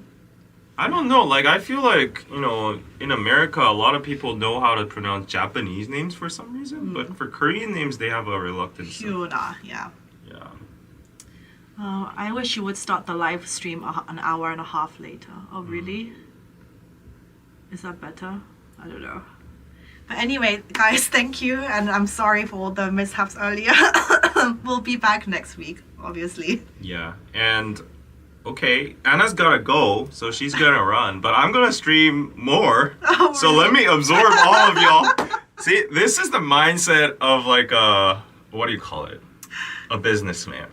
So if you want to tune in a little bit more, all 259 of y'all come to my channel, to Korean Pizza Club. The perfect chance. Okay, I have to go because I have a lunch date with my friend, so she's from London, so I have to go. But yeah, maybe go on Chat Davis and see you next week, guys, on mine. Bye. Bye. Come to Korean Pizza Club. Yes. Come on. Yeah, let me stream like 30 more minutes. Okay, bye. Bye on mine. Bye. So you can see Anna leaving live. I'm still here. Yeah. So let's have a chat. Let's chat. So I'll just freestyle this last 30 minutes. Just ask me whatever you want. Hustler, yes. What should I get for lunch, guys? What are you getting for lunch? We're getting like healthy poke. Okay. Ew. Just kidding. Who is this girl? She's my friend from London and one of my besties, Munjang. Is she We're pretty? having lunch. David! Oh, I'm just literally asking, is she pretty? What? I can't even be curious about that? No. Can I see her picture? No. Why not? No. Her Instagram? No. Okay. Wow. She's gatekeeping. I am gatekeeping. I'm not a person you should gatekeep from. Like, I'm not like someone else. Who are you referring to? No. Who are you referring to? No. But Japanese is easier? I would beg to differ. It's like literally Yamamoto Hakishima. Like, that's like, you gotta like do, how many syllables is Yamamoto Tak? It's like 8 syllables. I don't know what he's talking about. Okay. Kim Kyung-soo, that's her. Okay, guys, I'm leaving. I'll say goodbye to KPC. Bye. Have fun.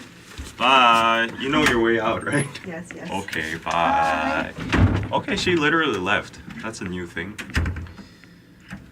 Patrick, here's 10 for not flaking, David. Good work, yes. Okay. Bulgogi. Should I get bulgogi? Yeah. That sounds awesome, actually. I haven't had bulgogi in a while. Actually, bulgogi is kind of expensive if you go for like the actual bulgogi. So, yeah, I haven't had it in a while because also bulgogi is not normally served for like one-person servings. So you would normally go with your family or friends and get like a bulgogi dish. But let's see how many of you came from Anna's channel. Let me see. Holy Christ! Okay, more than 50 people came. So we're almost at like 400 here. So I'm kind of disappointed because not like only 1/5 came from Anna's channel, but that is progress. And thank you Trenami again for gifting a membership. Yeah, let me go on. So Tukbur, yes, Tukbur is nice. Yeah, that's like an affordable one-person menu, I guess. If you go to like, I don't know, Kimbap Cheonggu, Kimbap Heaven, or Labab, or those kind of chain, 분식 places, then you can get like those in one dish, I guess. Oh, 배고파. I'm so hungry right now. Suddenly. Speaking of bulgogi, mandu. I just had mandu in the morning before I came. What's a good question? So many accidents in K-dramas? What was the good question? Could you type it again? Japanese is easy here. Here you go. Suzuka Kanazawa. Okay, I guess like the pronunciation is kind of easier, but like it takes longer to actually pronounce and memorize. Like Suzuka Kanazawa. Suzuka Kanazawa. Is that easier to memorize, or is it like Kim Kyung-soo easier to memorize? I don't know. Okay, they have pros and cons, I guess. Why am I battling with the Japanese names? Chinese names in particular are, I think, the hardest, honestly. Like Li Wei Hong, something like that, or like Jin Tai Fung? Din Tai Fung? What am I talking about? Bossam, hot dog, yes. Americans had a field day with the newest Korean baseball player, One Suck Go. Why does that sound so wrong? Go One Suck. Okay.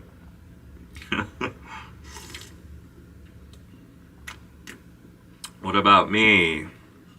제육볶음, yeah. Oh my god, you guys are making me so hungry. Like, let's stop. That was a bad idea. Japanese is easier. It's long but easy to sound it out. Yeah, Japanese are so much easier. Okay, guys. Okay. My Korean self was here just trying to be patriotic, and yeah, I was trying to like... but, okay, I admit Japanese names are easier to pronounce. Okay. David, can you share a few Korean food multinationals which are similar to McDonald's, KFC, or Panda Express? Like Kimbap Heaven, Kimgane, what else? I don't think there are a lot. All of the Pek chefs places, like Pek Jongwon, the famous, I don't think he's a chef, but like food entrepreneur. Like all of his chains are like pretty much on that tier. Like it's like Hong Kong Banjam, or what else does he have? Like I can't even remember. But we don't have that much like very famous food chains here. What? Living Sweetly gave me another super chat, but it's not appearing on the chat? Oh my god. Let's see. Oh, Crash Override, thank you for the $5. Have you heard that Kina is the only one left in 50-50, and that the rest are being countersued along with their parents by Attract? Oh no, that has been going on for a while, and it's like become a shit show. So honestly, I'm detached from the 50-50 situation, but I just wish the best for all parties, whoever is right or wrong. Legal disputes can drag on forever, and it's like draining for both sides. So I just hope they can get to a nice agreement. Yeah. What? Living Sweetly gifted 10 memberships. That is so generous. Thank you, Noona. 너무 예뻐. Okay, I'm kind of getting 현타 here. So 현타, yeah. That's another good Korean word to know. 현타. Hyunta means, so there's a debate about the word hyunta. We kind of got into controversy for this back in the day when I think Danny was doing like a K-pop explain series of a music video from like a BTS music video or Suga's track, and there was the word hyunta. And hyunta basically means it's... Okay, I need to explain the origin for you guys to understand. 현타, it's a short for 현자 time or 현실 자각 time. So the version I knew, and I believe, which was the original version, is once a guy like a couple. Once a dude ejaculates after sexual intercourse or masturbation, there's a thing called like post-nut clarity. You know, you get very like zen and you don't think of anything and you suddenly start to like wander in the universe and you just like, you know, contemplate about like, yeah, big things, and you're just like very content with everything, and your sexual drive is like just like zero. And that's what's called 현자 time, because you become like, 현자 means like a wise man, like wise man time. So you become like a wise man after that high. Okay, so that would, and then you become very like thoughtful and you think of very like stupid things, and you know, and also you kind of feel like you're done with the task, and you feel kind of like you just want to rest and you don't want to like think of anything. So that was the original meaning from what I knew about 현타. But then it became used on the internet and by the daily people a lot. But then I guess people didn't like the origin story of it, the backing story of it. So they changed it. They switched it up. And they changed the origin from that to, they changed the word 현자. 현자 means wise man. But then they extended the abbreviation to 현실 자각 time, which means realizing reality time. That means, you know, you do something and then you realize that what you did was very like embarrassing, or you're shy about your actions, or like shameless. You did a shameless act and you suddenly, that reality hits you and you're like, oh, you know, what I did was kind of cringe, or like what I did was kind of shameless. And that's what I felt right now after doing Noona and 너무 예뻐. So that would be the right usage of 현타 nowadays, but there's like two different origins. So just wanted to explain that. I don't know where that came from, but anyways, what is it about this Korean talk? Wow, thank you Living Sweetly for the membership. This is my lucky night. Just got one on Anna's channel also. Wow, you hit the jackpot today. Okay, Anna Lee is on the train. Okay, bye bye. Bye, Anna. Rayla-san says, Anna Queen. Yes. Post-nut clarity is when men are very truthful. Truthful, yes. Lady Bird, using those emojis. Yes, you can get special emojis when you sign up for the membership. Try them out. Post-nut clarity was what makes you realize the girl you're with actually a 5 and not an 8. That's brutal. That's brutal. You make it sound like a moment enlightenment. Yes, yeah. Right. But anyways, then get post Noona clarity. Okay, if there's a Noona, yeah. Okay, guys. So, give me your questions. I'll answer your questions for like 20 minutes. Just, yeah, have fun with you guys, and then end the stream for today. Wow, I'm drinking 2 cans of Pepsi. Wow, dang. I shouldn't be doing that. But shoot your questions, guys. Shoot your questions. First come, first serve. Let's see which question comes first. Oh, wow. 400 people in the chat. Yes. This is good. This is good. This is good. Anyone think of some nice questions? Please make YouTube shorts of those Noonas and Oppas. I don't know. I don't know about that. Yeah. When was your last post-nut clarity? Hey, the questions I was referring to for you guys to ask was not that in that kind of, you know, sector. M commented, but it isn't showing up in your chat. Oh, okay, let me see.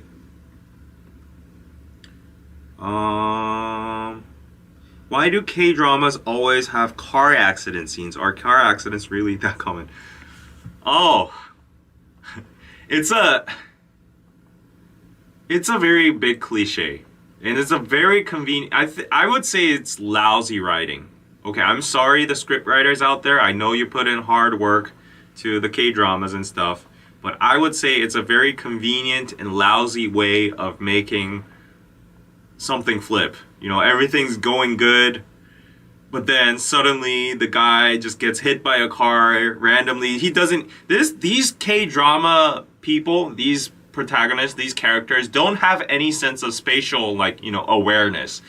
Like, if a car is coming your way, like, at, like, 150 kilometers per hour, you ought to hear the sound, or you see the headlights or something. But this guy just walks randomly and they get hit right on the crosswalk.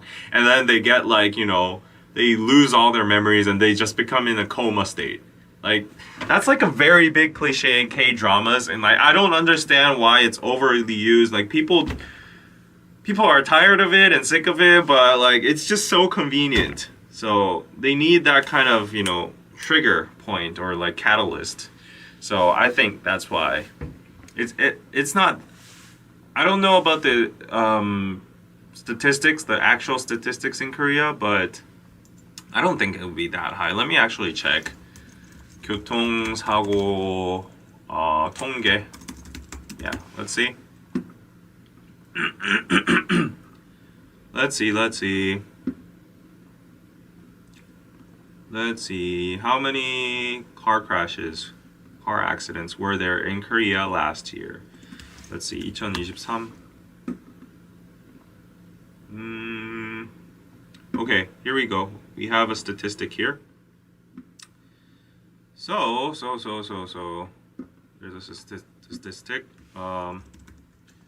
If you see here, in 2021, there was a total of 2,916 deaths because of car accidents.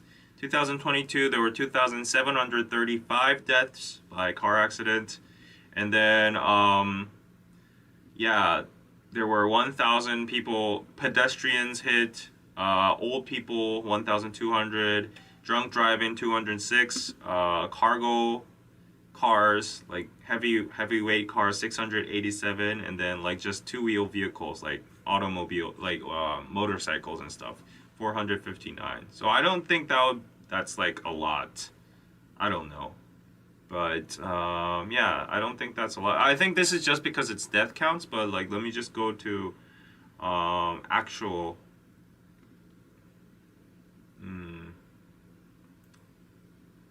Yeah, this is just death. But I can't find like the total amount of car accidents right now. But yeah. Oh, here we go. Okay.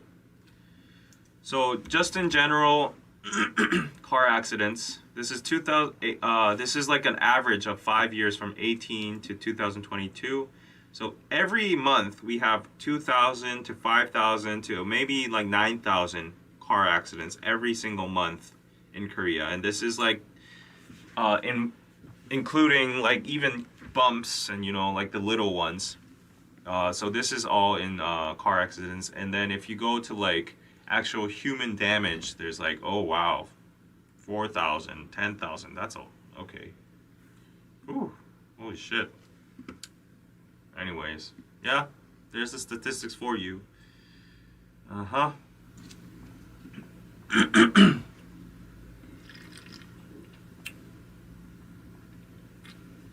Why are K-dramas so brutal? Like, without adding to the storyline, do Koreans like gore or something? I don't know. Like, some K-dramas can be intense. How is Sabini doing? I think she's doing good. Yeah. I love the amnesia ones, although I rarely see K-dramas with them.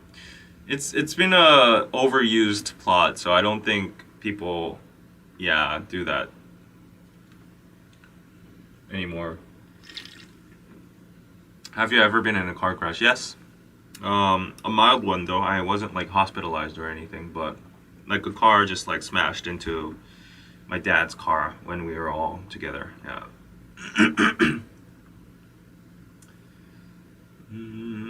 David, what's your favorite K-drama and why? Whenever I get these questions, it's really hard to just think at the spot, but I think Crash Landing on You was a very memorable one because it was very fun. It was like, normally I don't like romance dramas because they're like very like cringe and hyper romanticized, so it's like very unrealistic, but that's like the unique selling point of K-dramas, right? You escape reality and like, you kind of like that. But Crash Landing on You was good because it showed like the North Korean aspect. I guess that's unrealistic too, but they had like North Korean dialects and the differences between South and North Korea. And the plot was actually genius too, like a person accidentally falling down in North Korean territory and like the soldiers trying to like, hide her and stuff. And then the North Korean crosses all over to South Korea to pursue his love, and I think it was very fun. It was very comedic as well, so that was definitely a good one. Itaewon Class was good too because as an entrepreneur myself, like seeing the development of the character from like the lowest low, going to jail, and then rebounding up to like the best food entrepreneur in the country, and it had points of diversity too. Yeah, so I think it was a very inclusive and also like well messaged drama, which is very rare in Korea. That was one that was good. Recently I'm enjoying Gyeongsong Creature. That's pretty good as well, because not only is it entertaining, it's sci-fi, not sci-fi, it's like fantasy. It's like imagining that like a horrible creature that lives in Gyeongsong, which is old day Seoul during the Japanese colonial era.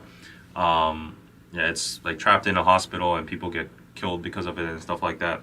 But I really like this drama because they tied in the fantasy and entertainment aspect to the drama. They made the drama entertaining, but they melt in actual history, the painful history of Korea, and they kind of expose the barbaric deeds of Japanese colonial rule. So what you see in the drama there, like at least 60 to 70% of that is true, excluding the fact of the monster that is created, like the genetically, modified monster.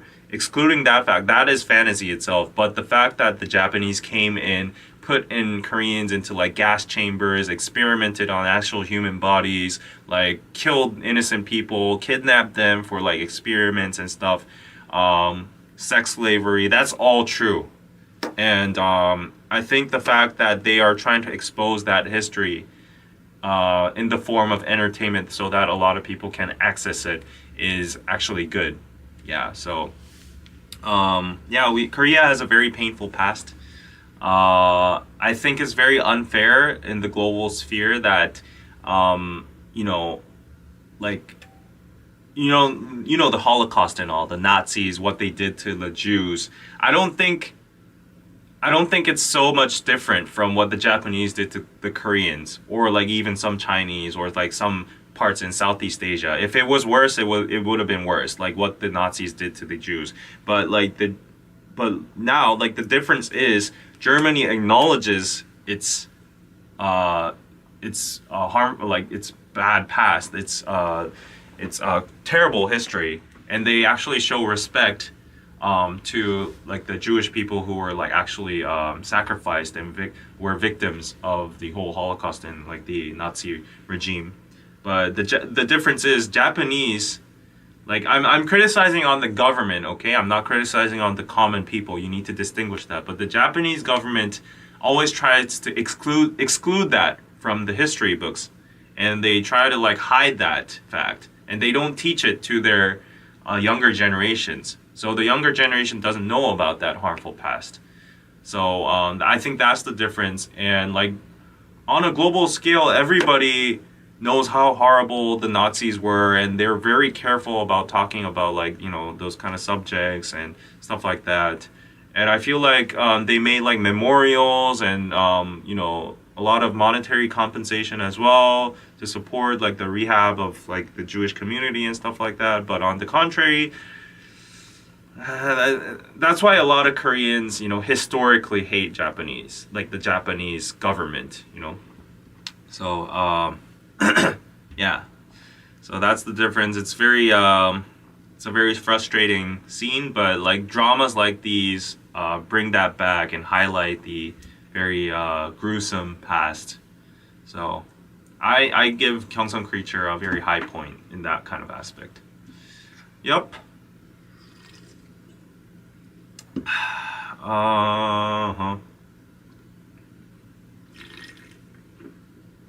Other questions?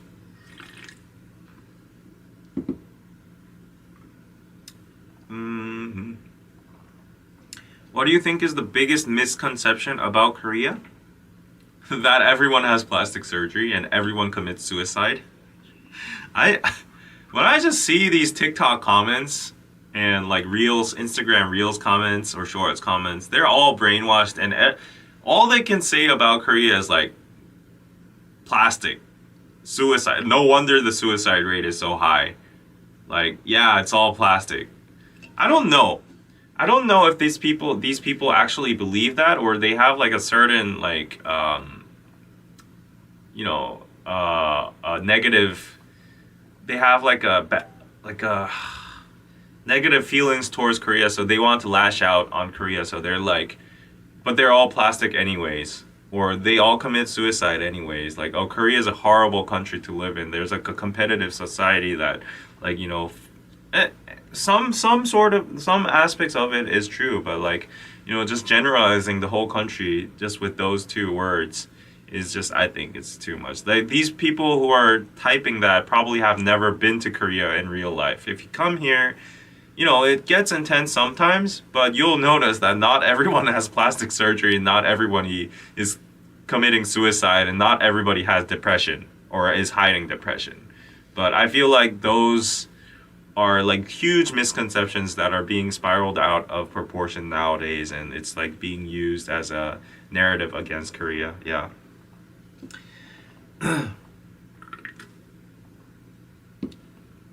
Isn't there an island where Korea and Japan fight over on who owns it? Yes, that is the well-known Dokdo Island. In Japanese, they say it's Takeshima. It's a very big dispute in Korea. So I'm gonna try to be as neutral as possible, okay? But I am biased as a Korean, right? So Korea has, this is a fact, Korea has historically owned this land for like centuries, okay? This has always been in our historical books, and the district, and you know, the governors and all have ruled this island, and it was our territory.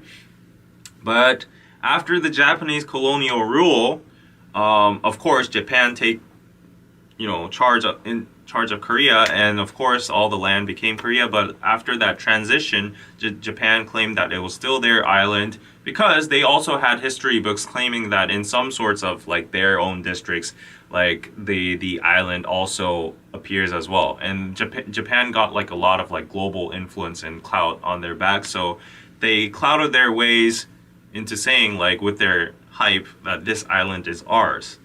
And Korea also says, like, with our history books, that this island was in fact ours, but that Japan is just like, you know, using their global power to say that is. So Japan didn't even really care about it, because it was an unmanned, remote, like, it was just an island. Nobody can like actually have a living there. But Korea decided to go in, and they sent the troops and actual fishermen and people go there regularly to fish.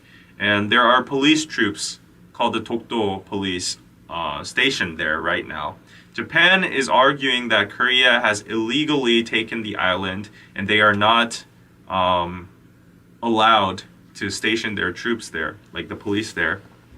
So it's been an eternal debate, and it's going back and forth, ping pong. But I feel like Japan has like more global clout and influence. They're constantly trying to, like, you know, make global maps say it's Takeshima, and we even have a dispute about the sea itself, like how to say it. Like from Korea's standpoint, the sea right next to us is called the East Sea, east north northwest east, that kind of stuff, because Korea's landmass is here and the sea next to it. It's like we are the standard, so it's the East Sea for us, but Japan claims it's the Sea of Japan. So if you look at a lot of maps in the past, they used to say Sea of Japan only. But after Korea started protesting to several map industries and companies, now I think it's called East Sea / Sea of Japan. But the countries are still fighting for which is the right term, blah, blah, blah. I know that China and Japan have disputes on certain islands as well, so it's very sloppy, yeah. But there are a lot of cases like this throughout history, not only in Asia, East Asia, but also in Europe, and the imperialism era effed up everything. How in Africa, the French and the British and all these colonial countries literally chopped up territories and countries with maps. They literally just put lines and said this is I don't know, Nigeria, this is Congo or whatever. I don't quote me on the specifics, but because of that, I know that certain countries one part of them speak French, one part of them speaks English, let's say, and they have disputes between the tribes and stuff like that. And yeah, it's just so sad. These imperialistic countries messed up everything, yeah, including Japan. Anyways, it's like the Philippine Sea and the East China Sea, I guess. Yeah, that would be a nice comparison. As an American, I'm curious about how you feel about the constant U.S. military presence in Korea. Is it bothersome, or do you appreciate the backup? We appreciate the backup. I think that's a consensus.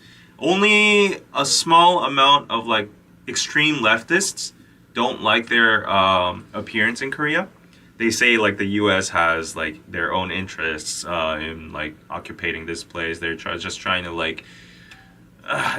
but of course there is. Of course, why would the U.S. try to be the world police without any gain or benefit? Of course there's interest in it, but we gain mutually from it too. We have a resistance towards North Korea and China and then Russia. If North Korea, China, and Russia just made an ally and then just charged down, that we wouldn't stand a chance without the U.S. troops there. So definitely. Yeah, I think everybody is very thankful towards the U.S. Military, yeah.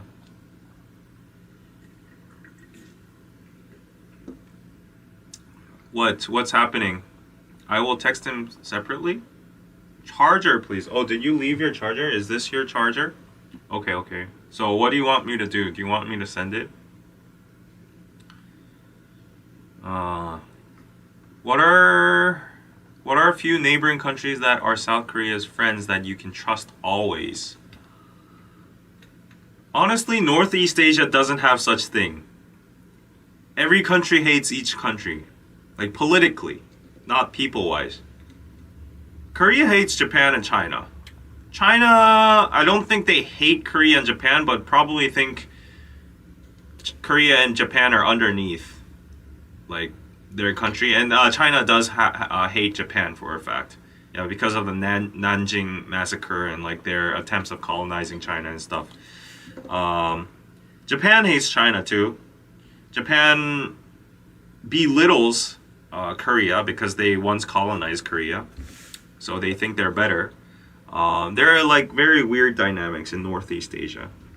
We don't have that much dynamics with Southeast Asia or India or other parts of Central Asia because it was too far away. Yeah, we don't have any beef with Russia as well. So I don't think South Korea has any neighboring countries that is ironclad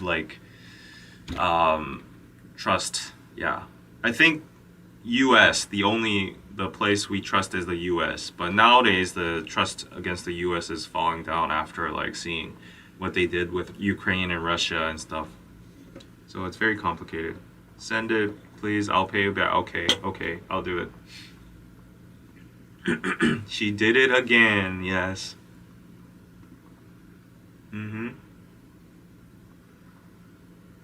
It's the Chargers' fault. Anna is innocent. Okay. Australia is always your friend. Okay, no offense. Yeah, Australia is always our friend, but honestly, not much is happening in regards with the dynamic between like Australia and Korea, right?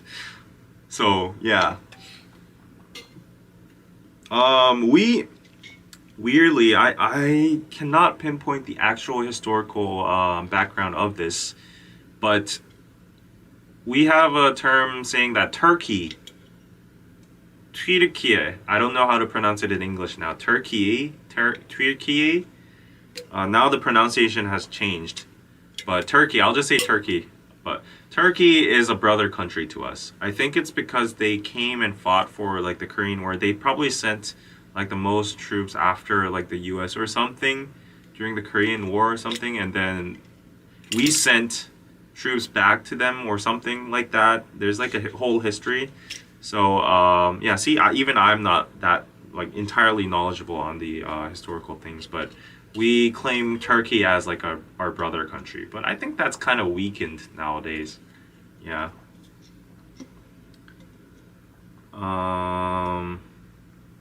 2024 travel plans? Not yet. It's just too early to determine whether I'm going to travel or not this year. I wish I could. I always enjoy traveling. The recent trip to Japan was really nice. I would really like to go in the near future again. But I feel like I want to go to like a very tropical place and just like chill for a week and come back nowadays.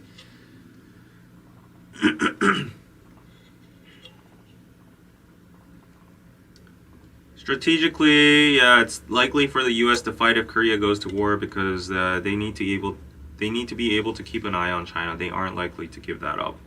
Yeah, like that was the well-known agenda. That was the well-known narrative. But nowadays, it feels like America hasn't got their own shit right, like domestically even too. Like that's where Trump came in, and I remember him saying like, why are we taking care of like the global, territories and their disputes and like using our tax money when we can't even get our shit right in our own country? So America first came in, and even though I think Trump and Biden have different political agendas and ends, I think the America first agenda has kind of taken a widespread in America to some extent. So even for like Ukraine and Russia, they didn't send troops or like convince the UN or NATO to like physically interrupt, because it would become like a full-on war if they went against Russia.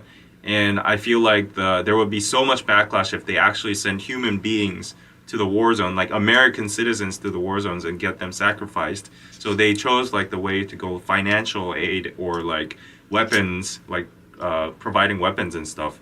So when Koreans saw that happening, we were like, holy shit, America isn't really stepping up anymore. Like they aren't engaging in actual warfare anymore. They're just like trying to just back them up, but like sidelining kind of. I would say sidelining is like a very like, very weak word from what they are doing right now, because they are supporting a lot. But it's like if China is the next superpower and there's Russia as well, and they ally up with North Korea and they try to invade South Korea or Taiwan, if the US steps in, that becomes like World War III. It's China versus the US.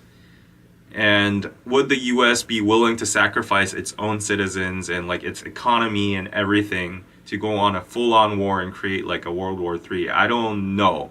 Like, so Koreans became very anxious that the US would no longer help us when an actual war comes in, like seeing the precedent of Ukraine. So Yeah, that's like an ongoing thing. So that's why a lot of politicians in Korea are arguing that we should nuke up to have our own independent source of like resistance.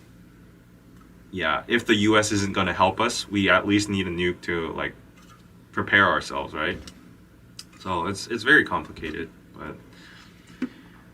South Korea referred to Turks as blood brothers as the two nations fought together shoulder to shoulder during the Korean War. Yes, that is the general narrative I know, the history I know. I don't know too much in detail about it, but why Turkey is like the specific brother country while other countries also fought together, but probably they sent in a lot of men or whatever. Yeah, but that is true, yes. Thank you, Living Sweetly. Lisbeth, thank you for the $5 super chat. Yes, I don't know if you're Noona, but Noona, thank you. Yeah. Well, we shouldn't be getting into wars anymore, and diplomacy has to be a higher priority. Nobody really wants war. Exactly. There's too much to lose now. Like, human civilization has advanced too much. It's like there's too much, like, in stake, you know? But history always repeats. There's always a cycle. Empires fall and, you know, rise. And yeah, the U.S. is. I feel like the U.S. is slowly losing its status. Yeah. To be fair, like I think they're in deep shit kind of because of like their debt situation. Like I've heard like their debt is in like I don't even know the number, like trillions right now, and yeah, if countries start to like actually request that. China has the most U.S. bondages, I think. Bonds, not bondages, bonds. Where did bondages came out? Bonds.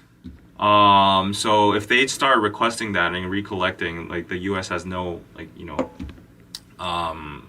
means to like actually pay that back, and like the only way the U.S. is actually keeping their superpower right now is by printing money, printing the dollar, because the dollar is like the universal currency. That's the superpower they have, and that is backed by the petrodollar, which is petroleum, because they have a pact with like the Saudi, and they control the oil prices with the dollar. So like the US can say like even if we have this much debt, like the Federal Reserve or whatever, they can just print out much more money, and then they don't get the economy doesn't get affected. But that bubble is gonna pop sometime when another superpower comes in and says we're gonna challenge your currency, your US dollar. We're gonna use the yuan or whatever, or Bitcoin is also like a very serious problem. Like Venezuela or other countries are actually officially like adopting Bitcoin. So if like USD does not become like the universal currency, like the US loses its power, and then there's the big debt problem. So I don't know how they're gonna solve it. Like technology-wise, China is advancing. That was crazy. Like 70% of their cars are already like electric or something. I've heard something like that. If you go to Shanghai, Beijing, like skyscrapers and the amount of like fintech financial technology there is like crazy. And it's advancing in a very scary speed because China is like literally it's a communist country with a powerful dictatorship. And while that is not a democratic and not humane model, it does have the drive and speed to like actually like execute their agenda. So if they believe this is going to better their society, they're just like go full on in. Like I don't care about human rights, I don't care about the opposition, just push that through. And that's how they like accelerate so fast in like their strong economy and like everything. So you know, while the US is like, you know, you need to get improvement from this party, that party, the people, and the democracy is like that. And that's how like things slow. But like China's like, you know, I don't give a F about that. Just ban this, ban that, go pull this through, and you know, everything. So they're growing as a super, super big superpower. They're trying to like, you know, expand their landmass as well, their political power. So yeah. Yeah, so I think the US is slowly becoming like Rome, maybe. Who knows? But still I feel like they have a lot of means. Like they still have, I think the US has the US dollar, but they also have the strongest military power in the world. So even if they go into deep shit, they still can actually bully their way through to the whole world to be still maintain as the superpower. So there are still like two strong cards, but if they actually use their military power to do that, then that's literally being a bully. Or yeah, but who knows? And Korea and like these small countries that are in the middle are just like, you know, seeing nunchi like on which side to be on. Like, oh, I don't want to trigger China, but like US is our ally and they've been the superpower for like the last century or whatever, and you know, all that kind of stuff. Our economy is tied to the US, but also we have the biggest export to China. So like, what do we have to do? Which lane do we have to pick? That's very, very complex politics. Yeah. That has been in the trillions for a long time. US won't go anywhere as long as their democracy survives. The US is drowning in debt. We can't afford to care for ourselves, let alone everyone else. Yeah, I don't know what's gonna happen, honestly. USD isn't even that strong of a currency anymore. Yeah, see, like even a lot of people agree that nowadays there are a lot of alternatives coming out, and when the petroleum doesn't even become that important anymore, like because the what do you call it, electricity industry is coming out soon. Yeah, who knows what's gonna happen. Yeah, so even the petroleum countries like Saudi, UAE, or like the Middle East countries that have a bunch of money, probably have the most money in the world because they have all the oil in the world, they are even seeing the future that like there's low dependency on oil. So they're like, oh shit, we might lose all our wealth. So they're reinvesting in like clean energy right now, and they're building like big ass like project cities and investing in high tech biotechnology and all that kind of stuff. So yeah, but the U.S. like the complexity of politics, they're very heavy still on like crude oil, like, you know, traditional energy and all that kind of stuff. There's a lot of lobbying. The companies there are super rich and super strong, so it's always like a back and forth on that. But like, look at China. They're already like 70% electricity, and they're not using fiat currency anymore. They're using like WeChat Pay and everything. Nobody owns like physical cash anymore in China. You'll be very surprised if you go to Beijing. Yeah, so I was really surprised. I went like 5 years ago or something, and literally nobody used cash. Like even for like the littlest, like if you're buying gum at a convenience store, they would just like scan their, you know, QR code and that would be it. I guess you guys have Apple Pay and stuff, but yeah, it's just that widespread in China.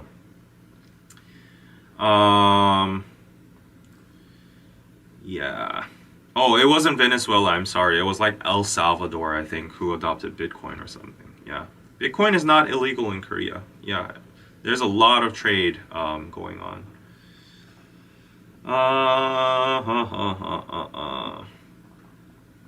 Which country South Korea's best friend of? The US. US, yeah, for sure. Yeah, China's economy is right now not good as well because all the construction companies going bankrupt or whatever. But China's China. They have a very strong leadership and they can do whatever they want to revive the economy. They could literally cripple all the companies. Look what they did with Alibaba. They literally just dismantled the whole company. Like the CEO, they just like, I think he's in refuge somewhere right now. Like he was the richest man in China and he fled because the government said like, no, he has too much power or something. Yeah. You're really terrified about the 2024 election? Yeah, the whole world is looking on, yeah, what's gonna happen.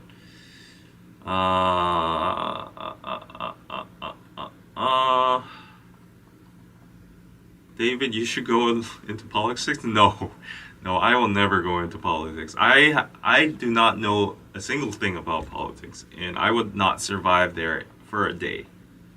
Yeah. Yes, Chinese people don't carry wallet anymore. Yeah, I would argue, like, people have a certain image about China, that they're very like manufactured, industry driven, and like, you know, made in China and all that kind of negative images. But if you actually go to China, not the rural areas, but the actual big cities, like as I said, like maybe Beijing, Hangzhou, Shanghai, and other places as well. If you go there, like it's like the future. You're literally living in the future if you go there. Like the way people live, like the delivery services and everything, like the skyscrapers, the electric cars, everything. Did you see their new Xiaomi car? It's like literally so dope.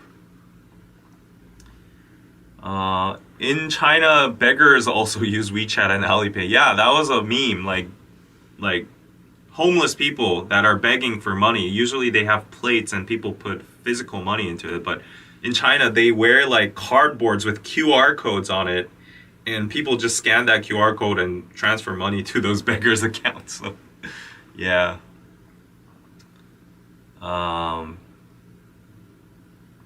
Yeah. KCON NY. What? It has been 49 minutes already? Japan is advanced too, but Japan is in deep shit too. Like, I think all the developed Asian countries is kind of in a very big problem or crisis, facing a big crisis, because Japanese, they have a population crisis too. They have a like age, generational, like demographic imbalance too. The young generation doesn't want to work anymore, all stuff like that. So every country has its own problems. They even Japan has to cope with natural disasters every single year or every single month too. Like, did you see the whole earthquake? It's crazy. That's why Korea is kind of frightened, unconsciously, that Japan's gonna invade one day again because of their natural disasters. Like if, like hypothetically, and this is something terrible to think about. I don't even want to think it, but because like probability wise, like the earthquakes have been so big in Japan, and historically there have been so many disasters.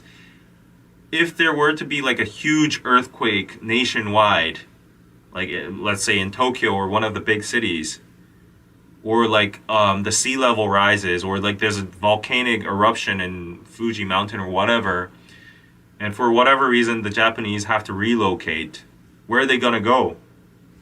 Korea, right? So, yeah. What do you think about China's social credit system and prediction of crime system? Oh, this is a hard topic. I don't think I have too much knowledge. First of all, thank you for the $20.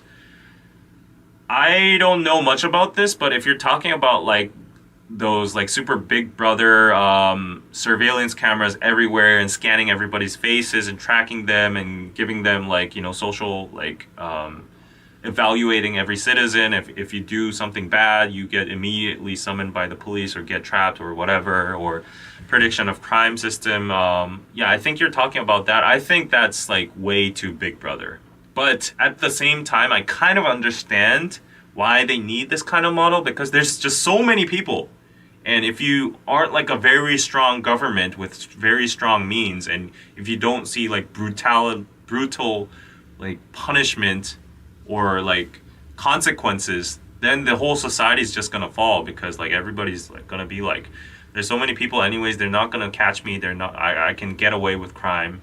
So like for a government to like govern like such a huge country with so many regions, different cultures, and yeah, it's inevitable to have like such a strong like, you know, surveillance system and all that kind of stuff. So yeah, I think honestly they have no choice.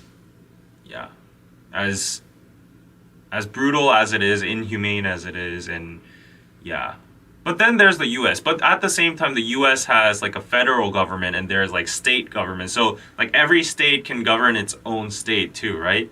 And they have their own state laws. So for a huge country like that to actually govern their nation, it has to be a dictatorship or a very strong government, or it has to be split into like, you know, sectors, so that like, I think there's a limitation for like a peaceful democratic model to work. Like it's like there's a limitation on population or like land mass or something like that. So yeah.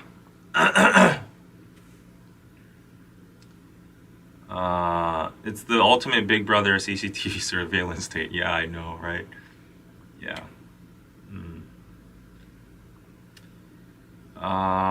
You need to sing for Living Sweetly. Okay. 누나 너무 예뻐.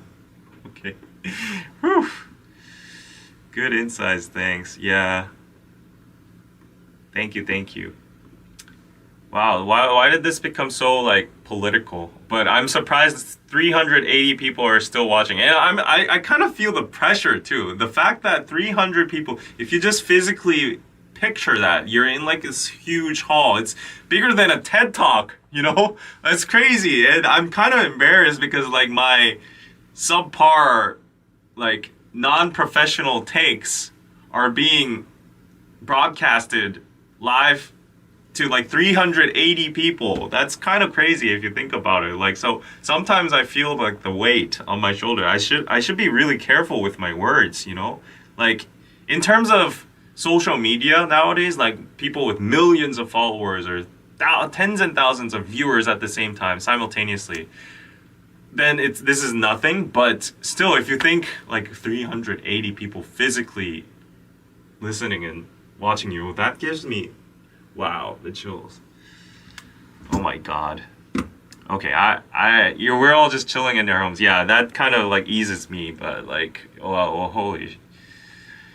Yeah, can I get extra credit, Professor? Yes. Can you tell me which are the countries South Korea can rely on if there's a war between North and South countries? Who will come first to help South Korea? The US, for sure. US. That's who we're counting on. I think all the countries in like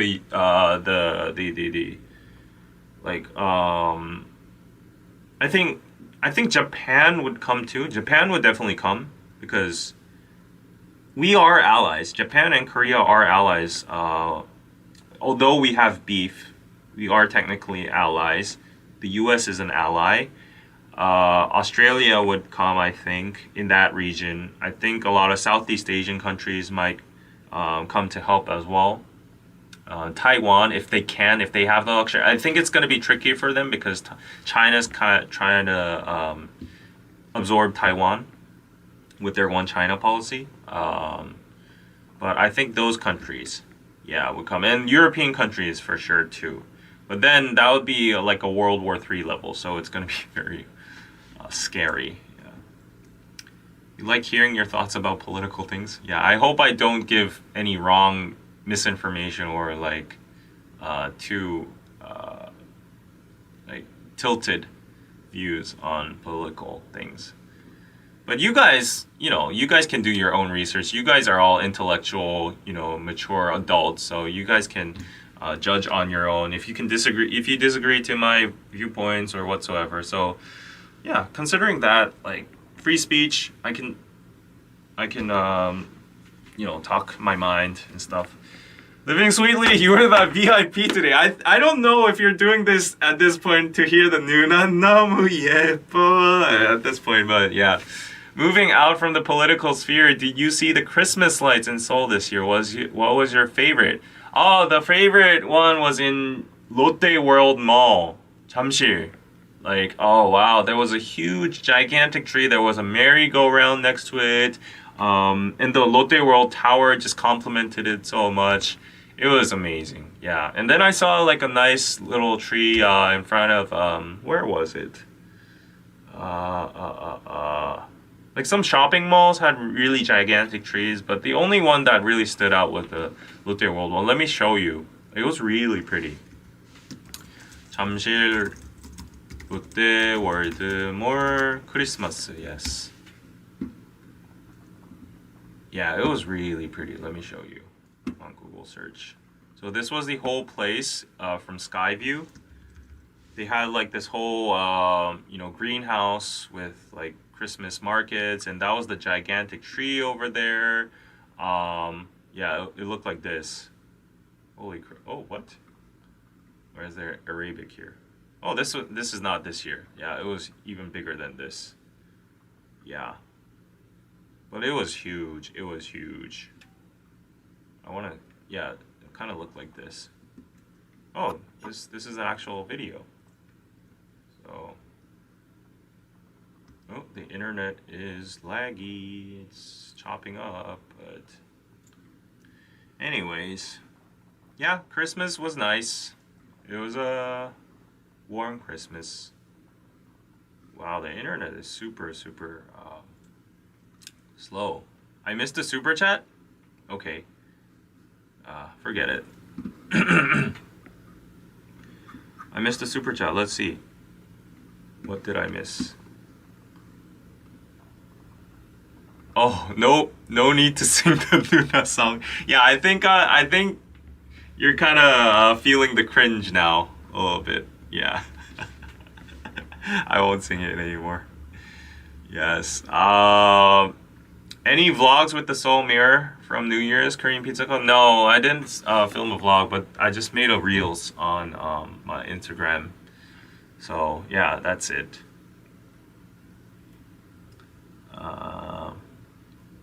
Is there snow in Korea right now? Yes, there is snow in Korea. It comes and goes. Someday, if you look out your window, there's snow.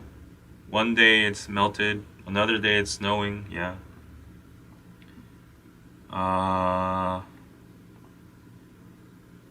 Yep.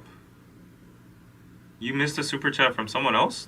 Really? Why is this chat ninja thing isn't reliable? It just omits a lot of chats. Oh, Chenami from Chenami, you say? Okay.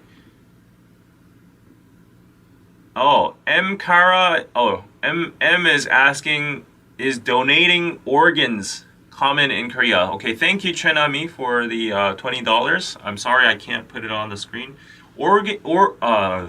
Donating organs is common. I've heard of the practice, and a lot of people sign up before they die that they want their organs to be donated, either for the advance of medical technology or practices or science in general, or I mean those are like just donating your human body for anatomy and stuff like that. But from person to person organ donation, I don't think it would be that common if it weren't for like an actual family member. So it's a really hard decision to make, you know. So if it's for like a very close relative or family member, then the organ donations might be feasible. But it's normally like people who are terminally ill or like they're on the brink of death and they don't want like their organs to be wasted. They want to do some good to society, so they usually sign like these forms. So I heard that those kind of practices are pretty common, and I intend to do that as well. I'm just like too young right now to like even consider something like that, but yeah, you never know. That's scary. I don't like to say these kind of things, but that mentality or mindset is rising. And let me just do a quick search. 장기 기증 통계. Let's see. So if you see here, let's try to translate this into English. There are 39,000 people waiting for organ transplants nationwide, while organ donation registration is decreasing. Oh, that's sad. This is from 2023, April. Last year the number of registered organ donors and brain dead organ donors decreased. So from 2019 there have been 90,000 people who registered as organ donors. But it's been flip-floppy. You know, 2020 it's decreased a little bit. It increased a lot in 2021. It's like 69,000 in 2022. Yeah, this chart is weird because in 2020 it's 67,000, but like the bar is like longer than 2022. I don't get it, but yeah, I don't know what affects the mindsets of people, but maybe it's the economy or maybe it's just life in general, or I don't know. But yeah, statistics show something like that. Oh, this is a very complicated chart over here. So just in Seoul, yeah, this is just too complicated for me to explain right now. I need to understand this. But there are a lot of kidneys awaiting for transplants, and livers, and other hearts, and other stuff. So the blue bar here is like donations. 20 to 20 years old, 24%, yeah. And the red ones are actual transplants that went through, and the brown bar is waiting lists. So I think this is pretty good. Actually, like the amount of donations exceed the number of transplants and waiting up till like the 49-year bracket. But yeah. So we'll have to go into the details, but yeah, just to get you a little view, simple view of it.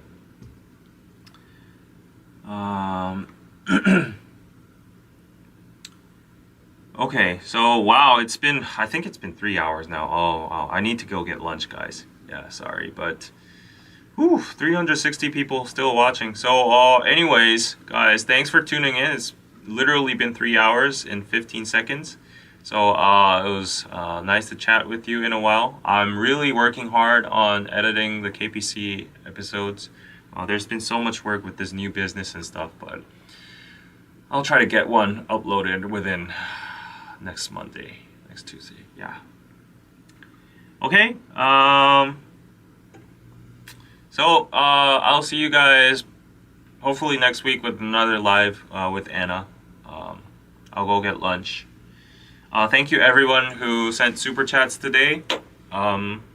Please support me on Patreon if you can to get exclusive content. I talk about my daily life and personal life and business, and stuff like that on Patreon on my exclusive podcast. If you want, that kind of content, you can get early access. There hasn't been much nowadays, but regardless of all of that, if you just want to support the channel, or if you like the content that I'm creating, or these live streams, if you just want to support me in general, Patreon is the best way to go.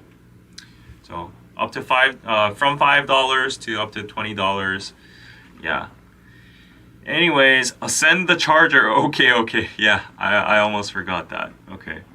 Enjoy your lunch. Thank you, everybody. Enjoy your nights and lunch and meals, everybody. Bye-bye. Yeah, everyone's like, charger. Yes. Okay. Hit the like. See ya. Have a fabulous day. Katie, yes. Eat well, yes. Bye.